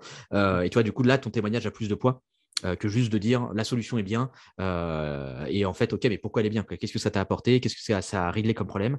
Et auparavant, dans quelle situation tu étais? Qu'est-ce que tu as essayé? Et pourquoi, du coup, Summit est la meilleure solution par rapport à la situation dans laquelle tu es aujourd'hui, quoi. Enfin, dans laquelle tu étais auparavant, quoi. Donc ça, oui, ça peut être intéressant à exploiter. Et après, toi, l'autre petit point là-dessus, tu as beaucoup de bruit sur ta page. Toi. Là, par exemple, ça, c'est un peu useless. Comment ton prospect va interagir avec ta page? Au début, s'il a peu d'attention par rapport à ce que tu proposes, il va scroller un peu comme ça, toi, sans trop s'arrêter. Donc, quand tu scrolles comme ça, tu vas checker les éléments qui contrastent. Donc, en gros, les trucs qui sautent aux yeux, quoi. Donc, ça va être les gros titres, etc. Et ça va être du coup les images comme ça que tu vois énormément. Et donc là, plutôt que de me focus là-dessus, sur les éléments importants par rapport à la situation que je peux vivre aujourd'hui, je me focus sur la tête des gens à côté qui en fait me servent à rien, toi, et m'apportent aucune valeur par rapport à ce que vous proposez. Mais du coup, toi, tu focuses mon attention sur un élément qui n'est pas important. Et donc au final, je pars de ta page et je me dis, ouais, il y avait des images sympas. J'ai rien compris à ce qu'ils font, quoi. Et tu vois, du coup, on passe à côté du vrai produit que tu proposes. Donc si l'image ne te permet pas de mieux adresser le sujet que tu pousses, il vaut mieux le supprimer parce qu'en fait, du coup, c'est du bruit sur ta page et du coup, ça va être un temps d'attention que tu vas gaspiller pour un truc inutile, quoi. Bien. Hop. Trop bien. Et juste, pardon, je reviens sur une question que j'ai posée juste avant sur qui on est. Est-ce que ça a un intérêt de décrire, que ce soit pour eCitu ou Summit, de dire qui est derrière la solution et pourquoi, entre guillemets, on est les meilleurs pour répondre à ton problème, toi? Alors ça justement, la page démarre là-dessus, donc on va pouvoir en parler, quoi. Tu vois, là, dans le cas de Thomas, enfin, je ne sais pas s'il est là, du coup. Yes, je suis là. Ok. Bah, tu vois, dans le cas de Thomas, ce qui est intéressant, c'est que sa présentation peut répondre à une objection de OK, mais t'es qui? Parce que le sujet, là, c'est quand même un truc important. J'ai pas envie de donner ça à n'importe quel charlot, quoi. Et toi, lui, c'est intéressant ce qu'il peut mettre. Voilà, tu as une petite histoire à raconter derrière ce qu'il met en avant. Enfin, tu vois, en gros, c'est l'ancien banquier d'ASBC qui, en gros, te file les tips, les massins sous le manteau, tu vois, des insiders du game, quoi, tu vois. Et en gros, sous-entendu, comme je viens de ce milieu-là, du milieu un peu de requins, etc., je sais ce qui se passe réellement derrière les dossiers, quoi. Et donc, en gros, ce que personne n'ose vous dire, moi, ce n'est pas un truc basé sur du bullshit parce que j'ai fait une levée de fonds dans ma vie, quoi. Moi, j'étais derrière du côté banquier, donc je sais comment ils raisonnent et je sais ce qu'ils ne veulent pas vous dire. Donc, en gros, grâce à moi, vous avez un produit qui va être beaucoup plus cohérent par rapport à ce qu'il proposait. Donc là, toi, là, sa présentation peut être intéressante parce que lui, il met en perspective un vrai positionnement, tu vois, qui lui permet de montrer en quoi il est plus pertinent que les autres acteurs. Parce qu'il peut raconter une petite histoire de voilà, c'est l'ancien banquier qui vient vous dévoiler les cartes du jeu que personne ne veut vous dévoiler, quoi. Les petits secrets du métier, quoi. Et pour connaître ces secrets-là, tu es obligé de faire partie de ce milieu-là. Si tu n'es pas passé par là auparavant, tu ne peux pas avoir ces infos-là, quoi. Donc là, du coup, tu as un truc intéressant. Mais la présentation, tu vois, tu vas pas la caler au départ. Donc là, c'est un peu l'erreur que fait Thomas. C'est qu'au début, tu vois, moi, je m'en fous de savoir qui t'es, quoi. Moi, mon enjeu principal, c'est OK, est-ce que cette page-là elle est pertinente par rapport à mon besoin ou par rapport à ma situation actuelle? Donc, si déjà tu n'as pas validé ce point-là, ça sert à rien de me parler de toi, parce qu'en fait, c'est pas ça qui va me permettre de comprendre si cette page-là est intéressante pour moi ou pas, quoi. Tu vois, dans un premier temps, tu veux démontrer à ton prospect. Tu es au bon endroit, il y a un truc pour toi sur cette page. Derrière, tu veux valider son intérêt, c'est-à-dire qu'ils comprennent réellement qu'en gros, oui, ce qu'ils mentionnent, c'est des trucs que je vis au quotidien et c'est vraiment quelque chose là, du coup, qui m'intéresse. Et donc, je vais passer un petit peu plus de temps sur la page. Et c'est en fait uniquement vers la fin de ta page où la question concrètement, en fait, vous êtes qui? Parce que depuis tout à l'heure, là, vous me racontez les trucs et il y a des choses intéressantes, mais en fait, vous êtes qui derrière? Donc, c'est plutôt la fin de ta page où tu vas pouvoir mentionner ce genre de choses, c'est-à-dire, OK, bah, concrètement, derrière ce truc-là, c'est telle personne. Et là, tu peux essayer de caler une petite présentation qui met en perspective l'expérience que tu as pu avoir auparavant et donc de lui montrer en quoi tu es pertinent par rapport au problème que tu adresses. Là, au Ça, début, j'ai hésité un peu. Au début, elle était en dessous. Et après, j'ai voulu la mettre un peu plus au-dessus pour dire justement, dès qu'on arrive, on voit un peu la crédibilité tout de suite par ce que je faisais avant. Mais c'est vrai qu'au début, j'avais mis en bas. Et après, pour le coup, ça, je ne savais pas trop quoi faire. Du coup, j'ai laissé en haut. Mais toi, ça, du coup, si toi, le côté l'axe, si en gros, sur une page, vous avez un axe central qu'on va appeler la grande idée, c'est-à-dire c'est un peu l'idée que vous souhaitiez que votre prospect retienne à la fin de la lecture de votre page. Et donc, enfin, c'est autour de cette idée-là où vous allez construire tout votre contenu. Et souvent, c'est un truc qui doit être lié à une croyance qui va permettre à ton prospect de passer à l'action. Par exemple, pour pouvoir t'identifier comme étant la seule solution viable, il faut peut-être que ton prospect passe par l'idée que Thomas va être le plus pertinent pour nous régler ce problème. Et pourquoi il est plus pertinent? C'est parce que c'est un insider qui vient d'une banque, qui a eu tant de dossiers entre les mains, machin, etc. Et du coup, grâce à lui, je vais pouvoir bypasser les trucs et éviter les conneries classiques qu'on pourrait faire. Et donc, en fait, pour pouvoir t'identifier comme étant la seule solution viable, il a besoin de comprendre qu'en fait, il faut forcément que la personne soit passée par une banque auparavant et ait travaillé sur ce type de dossier. Donc, en fait, toute ta page va être un peu orientée là-dessus. C'est-à-dire que tu vois, tu peux partir sur cette grande idée et donc dès le début de ta page, tu pourrais mettre en avant un truc, pas juste on aide les entrepreneurs, c'est un ancien banquier, tu vois, vous donne les clés pour financer votre projet avec des formations en ligne, actionnables, etc. Toi, le problème en fait que tu as sur ta page, c'est que tu as plusieurs offres en fait. Et du coup, si tu as un gars qui n'est pas ultra mature en face de toi, tu risques de le perdre à cause de ça parce que tu lui proposes trop d'options. Ça part un petit peu dans tous les sens. Et ce qui pourrait être plus utile toi, dans ta situation, c'est de rester focus sur le côté template, facilité. Toi, ce que tu proposes en fait dans ton académie à la fin, c'est-à-dire un truc de t'as pas le temps de passer 40 ans à faire tes dossiers, machin, etc. Je t'ai déjà tout mâcher le travail, ça prend quelques minutes à peine. Toi, ce que tu veux, c'est juste commencer à l'engager dans ton écosystème. Toi. Et tout ce côté formation, etc., c'est des trucs que tu peux pousser après pour lui dire, hey, by the way, j'ai vu que tu avais commencé à utiliser les trucs, etc. Tu sais qu'en étant tout seul un petit peu dans ton coin, tu peux vite faire des conneries et c'est ça qui va t'amener à perdre le financement. Si tu veux, j'ai un truc là-dessus qui te permet d'aller plus loin. On peut faire un petit call ensemble et puis je peux donner du feedback par rapport à ce que tu as pu mettre en place. Mais en fait, tu vois, tout ce côté accompagnement plus poussé, tu vas peut-être le pousser un petit peu plus loin quand le prospect a commencé à s'engager avec toi et quand tu as commencé à l'aider, tu vois, et du coup que le gars prend conscience que oui, tu es pertinent, que tu fais des trucs intéressants et que déjà ce que tu lui proposes avait du sens pour lui. Voilà, tu vois, ça va augmenter le niveau de confiance que ton prospect a envers toi. Et donc, c'est plus facile par la suite pour l'embarquer. Vers toi en lui proposant d'aller un petit peu plus loin. Là, le souci, c'est que tu arrives dessus, tu vois, et tu as tellement d'options. Donc, affiner avec vraiment ce que dès tu le début, proposes. en fait, mon offre, et ensuite, pousser dans un second temps le reste. Ouais, toi, ce serait plutôt reste focus, soit ton point d'entrée académie est intéressant, parce que tout le monde ne peut pas se le permettre aujourd'hui. Donc, tu devrais plutôt, toi, rester focus là-dessus.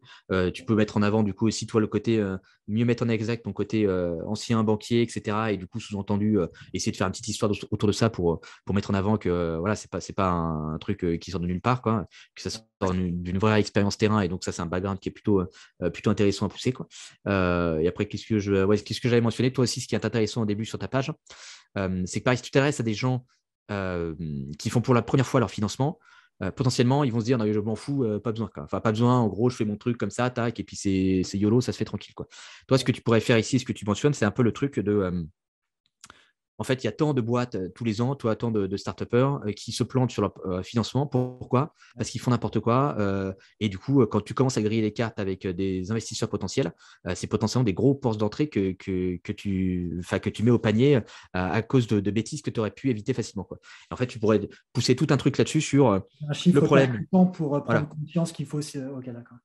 Tu vois, plus accentuer par exemple cette partie-là, tu vois, du coup, ta partie présentation, tu la mettrais plus basse. Mais là, tu commencerais ta page par rapport au problème du prospect, c'est-à-dire mettre en avant le fait que si tu fais tout seul ou si tu fais avec quelqu'un d'autre, tu as tant de risques de foirer ton truc.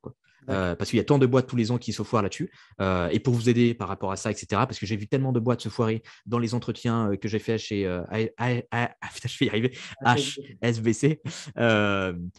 il y en a tellement qui ont foiré qu'en gros, c'est pour ça que j'ai créé une petite académie qui vous permet d'avoir la base pour essayer de sécuriser vos financements. C'est gratuit, machin, etc. Tu cliques ici et en quelques minutes, ça te permettra d'avoir une première base intéressante qui va te permettre de débloquer tes financements. Et là, toi, à la limite, ce que tu pourrais faire, c'est de mettre en avant aussi des preuves. Tu vois, si tu en as déjà aujourd'hui, pour mettre en avant, bah voilà, en fait, grâce aux documents qui ont été faits sur EasyToo, il y a tant de personnes qui ont réussi à débloquer de fonds, tu vois, où tu peux mettre un montant, par exemple, ou bien tu peux mettre des vrais cas de personnes, tu vois, ça peut être 3 ou 4, quoi, avec juste pour montrer qu'en gros, le truc est crédible, que c'est réellement utile. Et qu'en gros, bah, l'investissement en plus que tu proposes est gratuit et c'est un faible degré d'effort. Donc, toi, tu as une très bonne porte d'entrée toi, par rapport à tes prospects. C'est juste qu'il faudrait que tu arrives à avoir une idée qui est un peu plus centrale toi, pour mieux mettre en avant les spécificités de l'offre. Et toi, le fait de mettre en avant, de partir que sur le côté académie gratuite, c'est beaucoup plus facile pour toi, tu vois, de faire des sections sur OK, bah, concrètement, voilà ce que tu auras, voilà à quoi ressemblent les templates. Voilà à quoi ça ressemble sur l'interface. Et en gros, en 20, 30 minutes ou quelques heures, tu arrives à avoir tous tes trucs finalisés et c'est totalement gratuit, quoi. Et en fait, tout ton côté payant, toi, tu le gardes dans tes menus, mais tu vas les pousser un petit peu plus loin quand ton prospect sera engagé sur la plateforme, quoi. Ou même sur ta plateforme, toi, si tu as des menus sur la plateforme toi, qui te permettent d'explorer un petit peu plus loin, là, tu peux caler aussi des trucs toi, qui sont des options premium. Mais ce que tu veux ici, c'est vraiment juste créer un pont entre le prospect ne te connaît pas du tout et l'amener en fait dans ton écosystème, c'est l'amener à faire un premier pas qui va le rapprocher de toi. Et en fait, plus il va se rapprocher de toi, plus il va te faire confiance parce qu'il va voir en quoi tu es utile et comment tu l'as aidé. Et donc, ça va t'aider toi à pousser les offres un peu plus premium par la suite, quoi. Ok, ça marche super clair. Merci beaucoup. J'ai une question, Alexandre, là-dessus, sur ce que tu viens de dire. Est-ce que ce serait pas intéressant pour lui de présenter tout de suite ces deux offres? La première offre gratuite, tu te formes en auto, tu vas pouvoir aller gérer par toi-même en ayant appris les us et coutumes des professionnels dans ce domaine.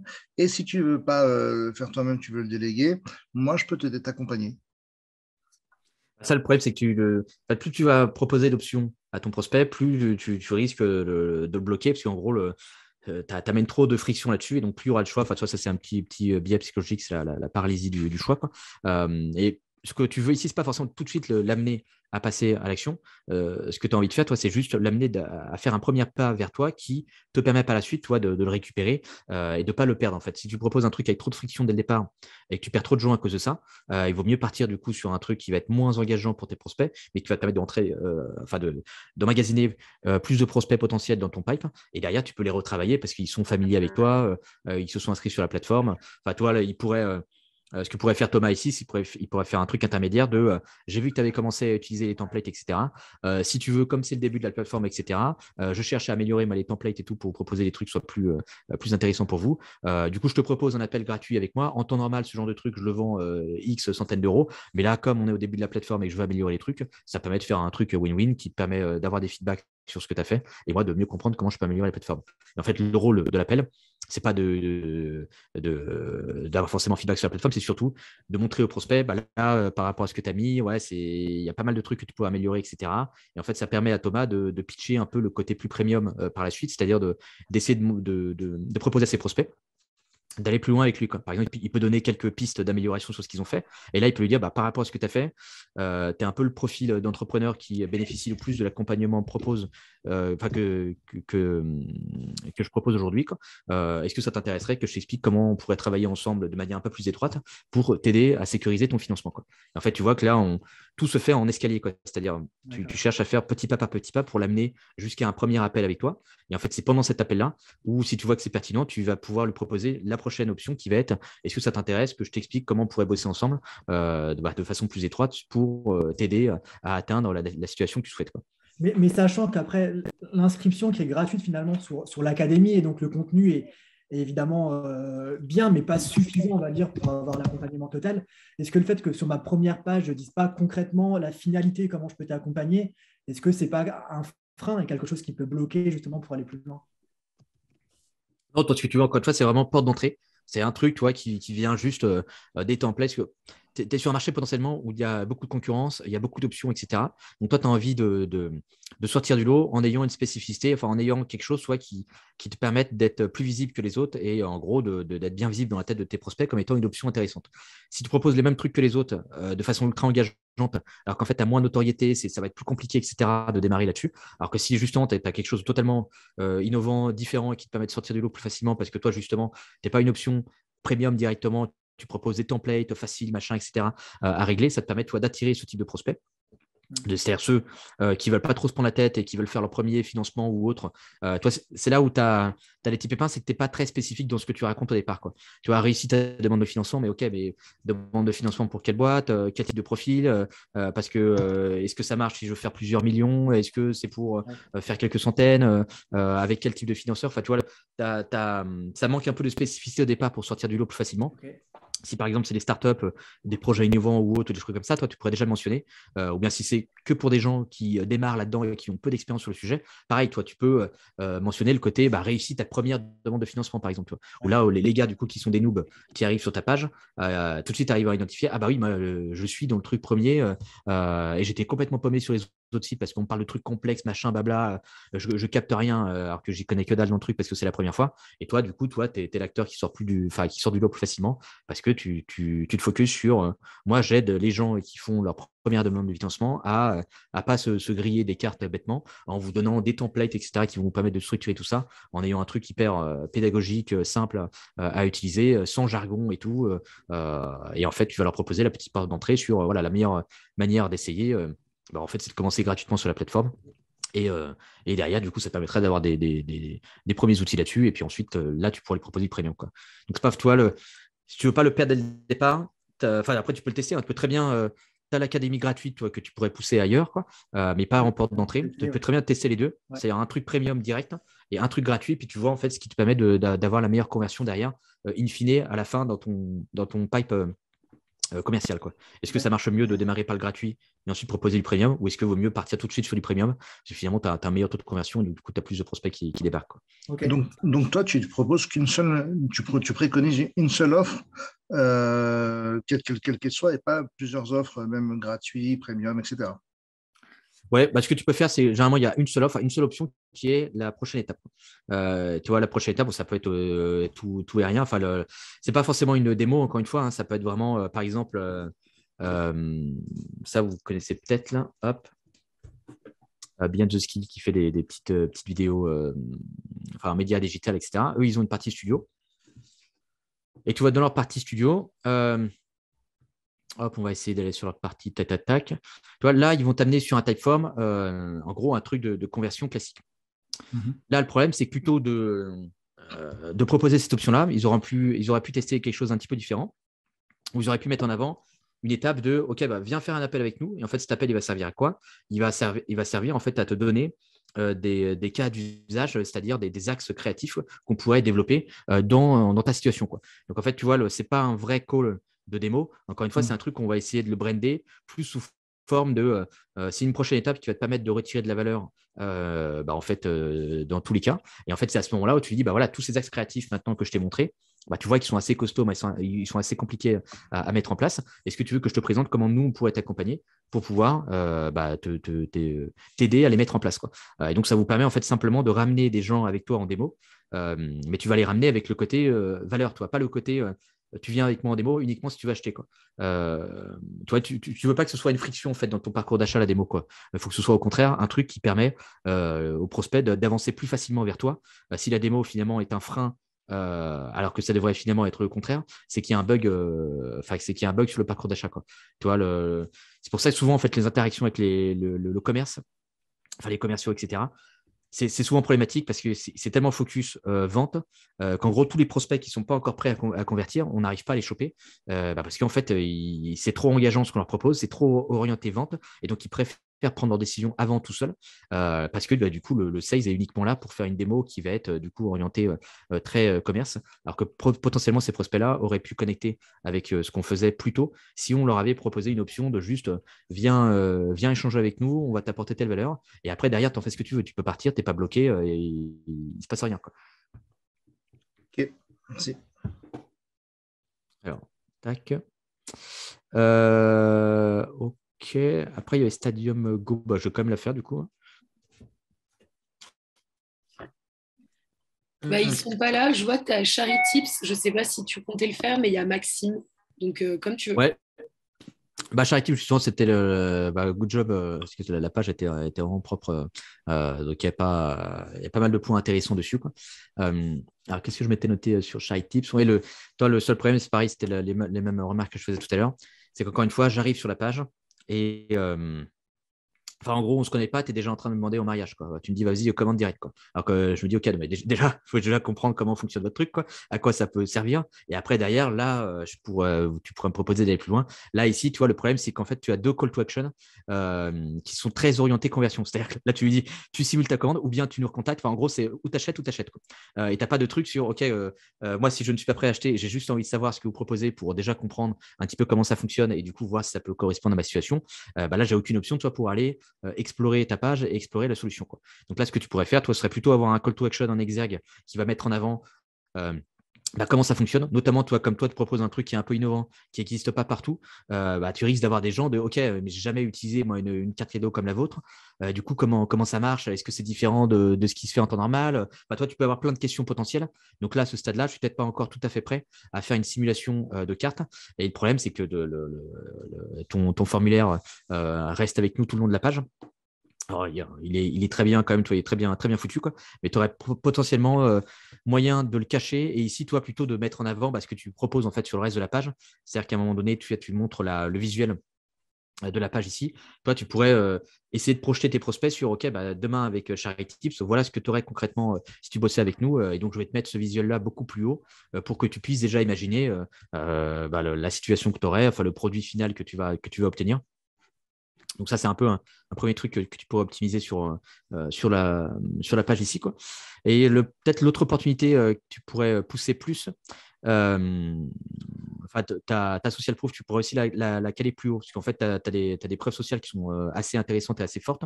Et donc, en fait, c'est dommage, tu vois, que j'arrive ici et je me dis, OK, Charity Tips, je ne connais pas trop et tout. Est-ce que c'est crédible, pas crédible? Et en fait, là, je passe à côté du truc de oui, ils sont totalement crédibles, ça bosse avec des boîtes, plutôt des grosses boîtes, etc. Donc ça, toi, tu pourrais le caler beaucoup plus tôt en fait, sur ta page pour montrer, voilà, on bosse déjà avec des boîtes sérieuses. En gros, on n'est pas des débutants là-dessus. Vous pouvez nous faire confiance. Voilà, c'est pas la première fois qu'on met en place ce genre de choses, quoi. Et l'autre point que tu pourrais un peu développer sur ta page, c'est que tu mets pas trop en avant le côté identitaire, tu vois, le côté charity, c'est toi, toute cette démarche un petit peu RSE et tout, tu en parles un petit peu sur la page, mais tu essayes de ne pas être trop clivant sur ce que tu racontes, alors que potentiellement, ça pourrait être un axe intéressant à taper. C'est-à-dire le truc, Charity Tips, en fait, c'est la carte cadeau pour les boîtes engagées sur tel thème et tel thème. Et là, toi, tu pourrais développer tout un argumentaire aussi par rapport à ça, qui met en avant la mission, par exemple, de la boîte, quoi. C'est-à-dire que tu ne vendrais pas uniquement le produit, si tu vends une idée globale, toi, c'est-à-dire que tu essayes d'arriver sur ce qu'on va appeler le niveau identitaire de tes prospects. C'est-à-dire que tu vois, ils vont acheter grâce à toi une identité, toi, qui va leur permettre de dire, voilà, regardez, nous, on correspond à ces valeurs-là, et c'est pour ça qu'on achète Charity Tips aujourd'hui, quoi. Et donc, tu as tout un début de carte qui te permettrait de montrer un peu la mission de votre boîte, c'est-à-dire les cadeaux, c'est hyper polluant, machin, la planète, ça part en sucette, etc., dans tous les sens. Il y a des associations qui sont en manque de fonds en France, qui galèrent, etc., à récolter les fonds. Nous, on veut se battre contre ce truc-là, et c'est pour ça qu'on a créé Charity Tips. C'est une carte cadeau qui permet aux boîtes engagées et qui veulent soutenir des vraies causes et pas uniquement tomber dans du consumérisme, de proposer ça à leurs clients et à leurs collaborateurs, quoi. Et derrière, du coup, tu peux enchaîner sur le reste avec les chiffres que tu pousses ici, quoi. Mais ça permettrait, toi, de mettre en avant ce côté un peu plus clivant, toi, qui te permettrait de mettre en avant, nous, on s'adresse en fait uniquement à ces boîtes qui résonnent en fait avec la mission qu'on a aujourd'hui, quoi. Et comme tu n'as pas forcément beaucoup de boîtes qui peuvent se permettre de faire ce genre de choses, c'est un peu dommage de passer à côté de cet arc narratif que tu pourrais pousser sur la page, alors que ça pourrait être intéressant à exploiter, quoi. Merci Et l'autre, pour les retours. Juste une petite remarque par rapport à ça. Au début, c'est un peu ce que je faisais. Le problème, c'est que je me suis rendu compte que la première objection de tous les clients, c'est que le produit est déjà trop, enfin, des gens qui ne convertissent pas, c'est que le produit est déjà trop clivant. Et du coup, ils hésitent parfois enfin, je fais taper à la porte des responsables RSE, des RH, qui eux sont convaincus, mais ils ont peur que en interne, ça soit un peu trop clivant et que ça remplace par exemple un cadeau qui existe déjà, des choses comme ça. Donc j'ai un peu tamisé mon discours, disons, pour leur parler un peu plus des bienfaits que ça va apporter pour l'offre, et je vois que ça convertit beaucoup mieux comme ça. Ce que tu pourrais faire, enfin, ce que tu pourrais tenter du coup, si tu fais ça en prospection et qu'ils ont un peu peur sur ces parties-là, quoi, c'est de mettre en exergue du coup l'impact que ça a pu avoir sur les personnes en interne, quoi. C'est-à-dire tu vois, par rapport Charity, ça permet au bois d'atteindre tel bénéfice ou toi d'avoir tel impact auprès de leurs salariés, de leurs employés, etc. Et donc, ça permettrait, toi, de mettre en perspective un petit peu ce côté-là pour leur dire, en fait, regardez l'impact que ça a eu chez des gens comme vous. Tu as peur de telle situation, alors qu'en réalité, en moyenne, ce qu'on peut voir chez nos clients, c'est que justement, ça a permis d'améliorer de temps je sais pas, toi, il faudrait une métrique par rapport aux boîtes que vous avez chez vous, quoi. Ça peut être des petits trucs, toi, tu peux faire, qui peuvent être compliqués avec certains clients, mais tu pourrais leur demander, OK, pour voir le vrai impact chez vous, ce qu'on pourrait faire, on va faire un questionnaire avant-après, c'est-à-dire avant, on va poser les questions aux à vos différentes équipes pour comprendre quelle est la perception qu'ils ont de vous, quoi. Et puis après Charity Tips, on refera ce questionnaire et on essaiera de voir du coup quelle est l'amélioration du score. Et toi, ça te permettrait du coup toi, de te baser là-dessus pour avoir une vraie métrique sur, grâce à Charity Tips, toi, on voit qu'en moyenne, chez les boîtes avec qui on travaille, il y a tant d'améliorations sur telle métrique. Et donc, tant de personnes plus engagées, en tout cas qui se sentent plus proches de la boîte et plus en accord avec ce que fait l'entreprise aujourd'hui, quoi. Donc, c'est des petits trucs à développer. Mais si ça marche mieux avec ce que tu as aujourd'hui, vaut mieux rester du coup avec ce que tu as et pas partir sur le côté plus client. Toi, ce que tu pourrais aussi améliorer là-dessus, c'est toute ta partie, surtout cette partie-là, toi, tu pousses pas mal de visuels en fait sur ta page, mais à aucun moment, toi, tu leur montres concrètement de façon assez visuelle, tu vois, OK, demain, si tu fonctionne avec nous. Voilà concrètement comment ça marche. Et là, je suis obligé, tu vois, d'aller lire vraiment dans le détail tout le truc, alors que toute la page sur le reste est assez visuelle et assez scannable. Et là, à un moment donné, tu vois, sur la partie où j'ai besoin d'avoir plus de détails, tu ne mets pas du tout de visuel, tu vois, tu me projettes pas un peu dans la plateforme pour me montrer si c'est simple à utiliser ou pas, tu vois. Là, tu aurais probablement des petits trucs que tu pourrais faire. Toi, par exemple, juste sur le côté recevez instantanément les cartes au format PDF. Quand tu expliques ça à ton prospect, toi, quelles sont les questions qui viennent chez eux? Est-ce que c'est le truc de OK, mais du coup, comment moi je les envoie les trucs? Est-ce que ça s'intègre avec tel outil, avec tel machin? C'est la galère, j'ai pas envie de passer 40 ans à envoyer les trucs. Enfin, tu vois, là, ça te permettrait, en faisant un vrai how it works, donc un vrai comment ça marche, ça te permettrait de mettre en perspective peut-être des fonctionnalités que tu as sur la plateforme pour montrer à ton prospect. En plus d'avoir un cadeau sympa, c'est ultra facile de les envoyer à vos clients ou à vos équipes. Et voilà concrètement comment ça fonctionne en 4 étapes. Je vous montre l'interface, vous voyez réellement à quoi ça ressemble. Et du coup, ça te permet de débloquer ces potentielles objections pour montrer à ton prospect qu'en plus, c'est plus facile à gérer que des solutions classiques quand tu essayes d'envoyer des cadeaux à tes clients ou à tes équipes, quoi. Okay. En fait, je suis entièrement d'accord avec toi. Le problème, c'est qu'on n'a pas d'interface en fait, pour ça. C'est pour ça qu'on ne la montre pas. Ah, ok. C'est un Ouais. email ou alors généralement c'est géré par email ou un PDF ou une carte physique format papier. Donc j'aurais bien aimé montrer quelque chose aussi, mais pour l'instant on n'a pas grand-chose à montrer, quoi. Et ça serait peut-être le seul point aussi quand tu arrives ici, le côté particulier, enfin, tu vois, qui du coup te sort un peu du. Tout est orienté plutôt B2B, puis à un moment donné, tu as le truc, enfin, tu vois, qui te sort un peu de la page, du flow de la page normale. Ça, toi, tu pourrais je pense il y a peut-être moyen que tu le skips si c'est pas vraiment votre marché dans un premier temps et que c'est votre principal focus. Comme tu veux rester sur un truc, toi, assez succinct, que ce soit très clair dans la tête de tes prospects, que tu t'adresses à du B2B et que tu fais X, Y, Z, tu n'as pas forcément toi envie qu'ils mélangent les trucs de OK, mais tu fais que B2B, tu fais particulier, mais du coup, est-ce que sur le B2B, c'est vraiment pertinent? Enfin, tu vois, tu n'as pas forcément envie d'amener des nouvelles. Des nouveaux freins qui n'existaient pas auparavant chez tes prospects. Et là, l'autre petit bug que tu pourrais avoir ici, c'est que ta partie call to action, toi, tu n'as pas de truc qui te ramène sur OK, là, je suis arrivé à la fin de la page, j'ai vu de A à Z un peu comment ça fonctionnait. Bon, à ce stade-là, il faut me proposer une option, toi, de conversion. Et tu as l'air de proposer une demande de contact, mais je ne sais pas trop comment il fonctionne. Je ne sais pas si c'est juste un truc pour avoir un devis ou si tu proposes des démos ou non, quoi. Mais si tu proposes une démo là-dessus ou ça pourrait être intéressant du coup plutôt de la pousser ici, quoi, plutôt que de juste la pousser à la newsletter, parce qu'en fait, il n'y a pas d'intérêt forcément toi à pousser la newsletter à ce stade-là, quoi. Enfin, toi, il faudrait essayer que tu proposes une next step, peut-être pas très engageante à ton prospect. Ça peut être, je sais pas, toi par exemple, tu as la liste des associations que vous avez, je pense qu'elle est visible sur une page directement, mais toi, tu pourrais peut-être proposer un contenu ou autre qui te permet d'amener tes prospects à faire un premier pas vers vous, quoi. Et en fait, ces prospects-là, tu sais qu'ils ont un intérêt par rapport à ce que tu proposes, quoi. Alors, normalement, si tu remontes un peu les blocs avant, sur les 6 ou 7 autres blocs, à chaque fois, on a fait une simulation ou me faire rappeler. Et quand tu cliques sur simuler une commande, là, ça t'ouvre Ça te ramène sur le t'ouvre form. le menu là-haut. En fait, ça, c'est un simulateur gratuit en un clic qui te permet de voir toutes tes commandes, quelle réduction fiscale tu vas avoir, combien ça te coûtait, tu peux jouer avec ça. En fait, nous, ça nous permet d'avoir le contact de la personne derrière et de la rentrer dans un tunnel. Ça, généralement, c'est un outil qui fonctionne plutôt bien. Donc, Ouais, après, c'est vrai il est qu'on ne l'a assez pas bien mis sur la foutu. dernière étape de la page, mais généralement, on a vu que les gens descendent vraiment pas jusqu'à là, quoi. Donc, est-ce que toi, j'ai vu que tu avais un trafic plutôt SEO et paid, c'est ça, quoi? Ouais. Ouais, ouais, donc du coup, tu as des gens qui sont plus. Parce que ça, c'est la page sur laquelle tu ramènes tout au trafic, quoi. Tu n'as pas d'autres. Non, aucune page. Ouais. Enfin, une page pour les pros, Ok. le business, et une page pour les particuliers, du coup. Mais c'est pas Ouais, pareil. du coup, ça a du sens dans ton cas. Parce que oui, comme tu as un trafic du coup, qui est beaucoup plus mature, ils vont probablement te comparer beaucoup plus rapidement avec les autres options s'ils sont déjà ultra chauds sur le sujet, quoi. Donc non, franchement, en vrai, tu as juste ça que tu pourrais remonter, tu vois, pour montrer tout de suite, voilà, on est sérieux, on n'est pas une petite boîte et on a déjà une social proof intéressante, quoi. Après, ta partie mettre en exergue, bon, comme tu l'as déjà fait et que tu n'as pas forcément envie de le refaire, on vaut mieux éviter, quoi. Mais après, sur le reste, non, ça tient pas mal la route. Donc c'est plutôt intéressant là-dessus. Toi, peut-être il te manque. Est-ce que ça, c'est les personnes avec qui tu bosses, soit tu n'as pas Non, c'est des t'as clients. pas le témoignage salarié, quoi? Enfin, C'est des équipes et tout derrière. bah, ça, c'est que les clients différents, en fait. Pour la part pour Shine, c'est dans la partie pour les salariés. Enfin, c'est la DRH. Ok. Après, tu as des personnes en sales en fonction des use cases, quoi. On aimerait bien Ouais, faire mais une t'as pas page, de. une landing page spéciale par use case, mais pour l'instant, ce n'est pas encore le cas, donc on mélange tout. Mais après, on ciblera comme ça.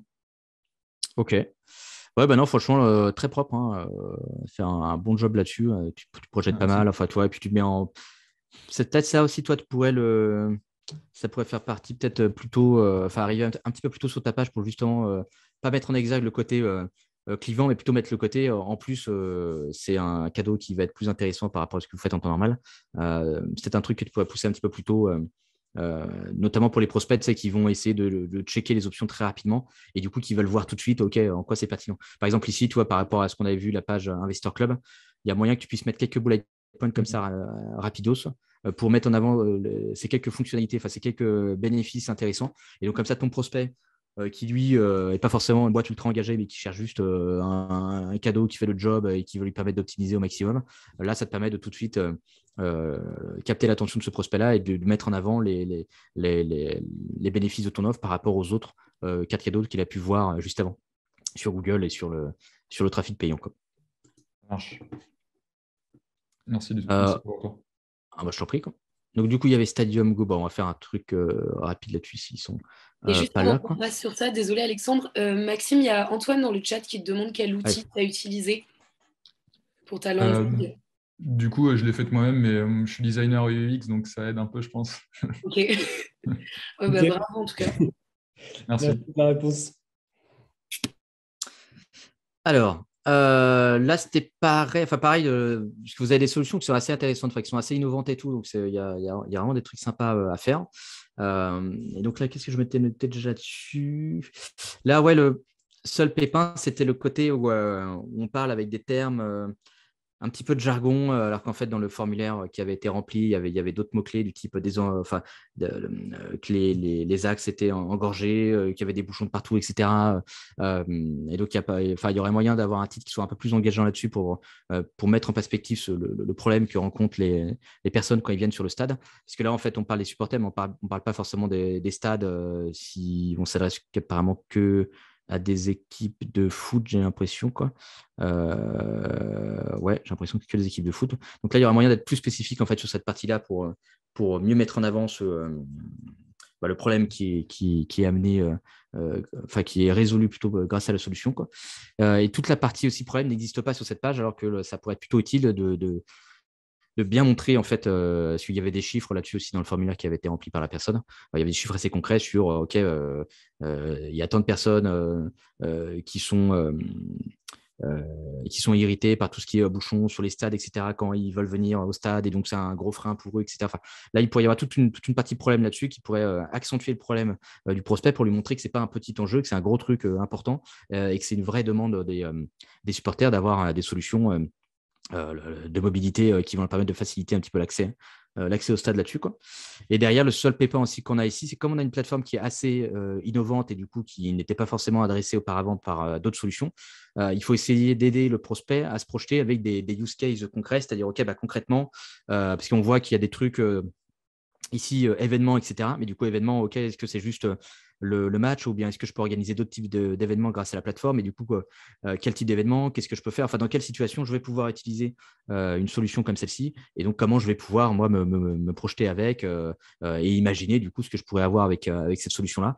Et l'autre pépin, c'est que là, on a plus une structure avec un peu fonctionnalité bénéfice et pas vraiment un vrai truc de OK, demain, si tu crées un événement sur la plateforme, voilà en différentes étapes, encore une fois, comment ça se déroule. Parce que là, en fait, on a quelques éléments comme ça qui sont des petits, des petits bouts de pain, entre guillemets, c'est-à-dire qui viennent un peu nous teaser le truc, mais on n'a pas suffisamment d'éléments pour réellement voir à quoi ça va ressembler si demain on travaille sur la plateforme, c'est-à-dire concrètement, est-ce que c'est compliqué à mettre en place? Comment ça se déroule?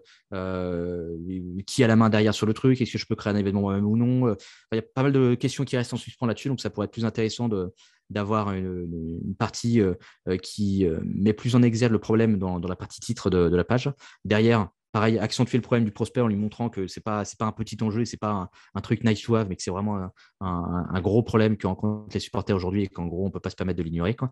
Et ensuite, un truc qui vient mettre en avant les différents use cases qu'on peut obtenir grâce à la solution, quoi. C'est-à-dire, OK, voilà, voilà les différentes situations dans lesquelles vous allez pouvoir utiliser une solution comme la nôtre. Et puis concrètement, voilà comment ça marche en 4 ou 5 étapes. Voilà comment ça se déroule pour pouvoir créer un événement ou pour pouvoir vous créer un espace sur Stadium Go. Et ensuite, une dernière step qui serait, OK, une petite démo, enfin une démo du coup, mais plutôt orientée sur la valeur, c'est-à-dire, OK, venez échanger avec vous, enfin avec nous plutôt, quoi, et puis on va pouvoir vous montrer ce que vous pourriez faire sur la plateforme par rapport aux événements que vous souhaitez organiser ou par rapport à la situation dans laquelle vous êtes. Et ça vous permettra du coup de voir comment vous pouvez appliquer une solution comme la nôtre dans votre contexte, quoi. Et donc là, du coup, on aurait quelque chose d'assez complet qui permettrait de mettre en perspective tout ça, quoi.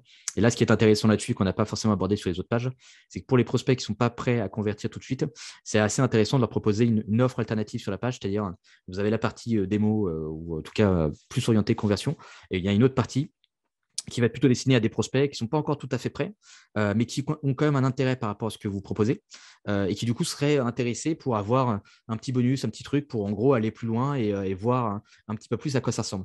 Et là, par exemple, quand il parle des réalisations, il pourrait mettre en avant, plutôt que de les laisser peut-être en libre accès, il pourrait mettre un truc, une vraie étude de cas ou un truc comme ça qui serait du coup envoyé par mail aux personnes qui demandent à recevoir ce qu'ils ont mis en place, par exemple, pour la SSE. Et donc, ça permettrait de mettre en perspective, voilà, eux, ils avaient tel problème, voilà comment ça s'est passé, voilà comment ça s'est déroulé, et voilà le résultat qu'ils ont pu obtenir. Donc, ça vous permet simplement de proposer un petit contenu à des prospects qui ne sont pas encore tout à fait chauds. Et à partir du moment où ils reçoivent votre contenu, vous savez qui est le lead potentiel derrière, donc vous pouvez le retravailler plus facilement. Et puis, ça permet aussi de récupérer un petit peu plus tard votre prospect, c'est-à-dire de faire une petite campagne de nurturing ou autre pour l'amener à mieux se projeter avec ce que vous faites et du coup à mieux comprendre pourquoi il devrait faire un petit call avec vous pour comprendre comment il peut utiliser la solution, quoi. Alors, hop, et il y avait juste, on va la checker vite fait si vous voulez. Donc ça, c'était la page de Guy. Alors, donc, on n'a pas le contexte sur la page, donc ça peut être un peu galère. T'inquiète, c'est pas grave. Attends, quand il a vu l'accès de nouvelles sources de revenus, le résultat, OK. Tu as une page là qui est très courte, donc assez galère de se projeter, tu vois. Et puis là, je pense que tu vas mettre en. Ça peut résumer par rapport à certains trucs qu'on a dit. Toi, tu as l'image à côté qui vient pas trop soutenir ce que tu racontes à gauche. C'est-à-dire, j'arrive pas à me projeter par rapport à ce que tu me racontes, ce que tu vois, c'est des images d'illustration et c'est pas vraiment un truc où j'arrive à imaginer quelque chose, quoi. Et puis là derrière, toi, en lisant uniquement cette partie-là, je vois pas ce que tu proposes. J'arrive pas à comprendre ce que tu proposes. Et le deuxième paragraphe, tu ne verras pas. Toi, en fait, le problème, c'est que si déjà ici, je ne capte pas et que je n'ai pas de point d'accroche particulier, du coup, en fait, je m'en vais parce que je vais pas passer plus de temps avec toi si, en fait, dès le début, je dis, OK, je n'ai pas compris ce que vous vouliez. Je m'en vais, je n'ai pas envie de faire plus d'efforts, quoi. Donc, en fait, à ce stade-là, comme tu n'as pas réussi engager directement le prospect, qu'il n'y a pas de point d'accroche particulier, je ne te donne pas la chance, toi, par la suite, de me donner plus de détails pour mieux comprendre ce que tu proposes, quoi. Et donc, du coup, si tu expliques ça là, toi, c'est un peu dommage que tu passes à côté des gens, du coup, qui n'iront pas forcément plus loin parce que tu n'arrives pas à les accrocher dès le départ, quoi. Toi, ce que tu poses qui appelle les projets, qui affirme soin. Ok, ça, je pose des films. Si du coup tu proposes des sources de revenus, c'est ça, des solutions de financement, quoi. Voilà, financement sous forme de dons, des experts, prestations des experts financés, du réseau et des sources de revenus pour le porteur. Parce que même là, toi, comme tu me l'expliques, du coup, c'est des dons, c'est ça, quoi. Donc c'est Pour le financement, oui. Et puis mes financements de quoi? Parce que du coup, ça a l'air de s'adresser à des particuliers, quoi. Non, des porteurs donc de projets, entre autres. Ok. Donc des porteurs de projets, quoi. Donc c'est pas des particuliers random où j'ai envie d'acheter un téléphone quoi, demain. comme ceux d'aujourd'hui, Okay. quoi. Ceux qui sont en School Lab, quoi, entre autres. Ouais, là, tu vois, du coup, ça, tu pourrais déjà le mentionner dès le départ. C'est-à-dire que là, on a l'impression que c'est pour tous les projets. Qu'en gros, j'ai envie de m'acheter une bagnole demain, je passe par là. Alors qu'en fait, c'est pas du tout ça, quoi. Toi, tu t'adresses à uniquement des vrais porteurs de projets qui ont une idée de boîte derrière, quoi, et qui cherchent un financement, du coup, quoi. C'est ça, quoi. Pas vraiment, en fait. Non, c'est beaucoup plus large. C'est tout type de projet, mais la grande majorité sont des porteurs de projets de vrais entrepreneurs, quoi. Mais ça reste ouvert à tous. Ok. Donc même un particulier qui n'a pas de projet entre autres. d'entrepreneur. Ouais, exactement. Ok, ouais, ça, ouais, du coup, comme tu as une cible qui est assez large, ça peut être galère à bien expliquer là-dessus, quoi. En plus, je ne t'ai pas donné en avance, donc ça n'amplifie pas. Mais souvent, les sujets de messaging font remonter aussi, tu vois, les problèmes un peu de positionnement. C'est-à-dire quand on ne peut pas être suffisamment précis sur la page, c'est souvent qu'en fait, derrière, où on ne connaît pas trop la cible, ou on s'adresse à quelque chose de beaucoup trop large. Et du coup, on n'arrive pas à bien imaginer à qui tu t'adresses parce que ce n'est pas assez spécifique par rapport à ce qui est raconté, quoi. Et donc là, potentiellement, toi, en tout cas, ce ne serait pas un vrai problème de messaging, quoi. C'est plus derrière, comme tu t'adresses à un panel ultra large, alors que tu es sur un marché où potentiellement, il y a déjà pas mal d'acteurs potentiels. Il faudrait peut-être que tu arrives, tu vois, à démarrer par une première step sur un truc assez niché où tu te dis, OK, là-dessus, il y a des gens qui sont mal desservis par les solutions actuelles. On va déjà se focus sur ce premier segment-là et essayer d'être ultra précis sur ces prospects-là. Et derrière, on pourra ensuite tirer le fil sur d'autres petit à petit jusqu'à arriver du coup sur quelque chose de plus général. Mais il faut bien démarrer par un point où ça te permet de ressortir du lot plus facilement par rapport à d'autres acteurs, quoi. Ok. Merci. Ok. Merci. Je t'en prie. Est-ce que du coup, vous avez des questions ou des choses sur lesquelles vous voulez qu'on échange? Moi, j'ai une petite question, s'il vous plaît. Ouais. Salut, déjà, c'était une très très belle présentation. J'aimerais savoir, est-ce que c'est possible de faire une belle landing page avec Google Sheets, selon vous? C'est toi qui m'as dit avec Google Sheets, je n'ai pas réussi du coup à accéder à ton lien. Parce que du coup, ça ne devait pas être le lien à la sharing. base, j'avais pris Shopify, mais ce n'était pas du tout approprié à ce que je veux faire, en fait. C'est toi, c'est un e-commerce du coup que tu veux faire? Non, pas du tout. En fait, je veux faire une formation en ligne pour aider les étudiants à être beaucoup plus performants et décupler leurs résultats scolaires. Okay.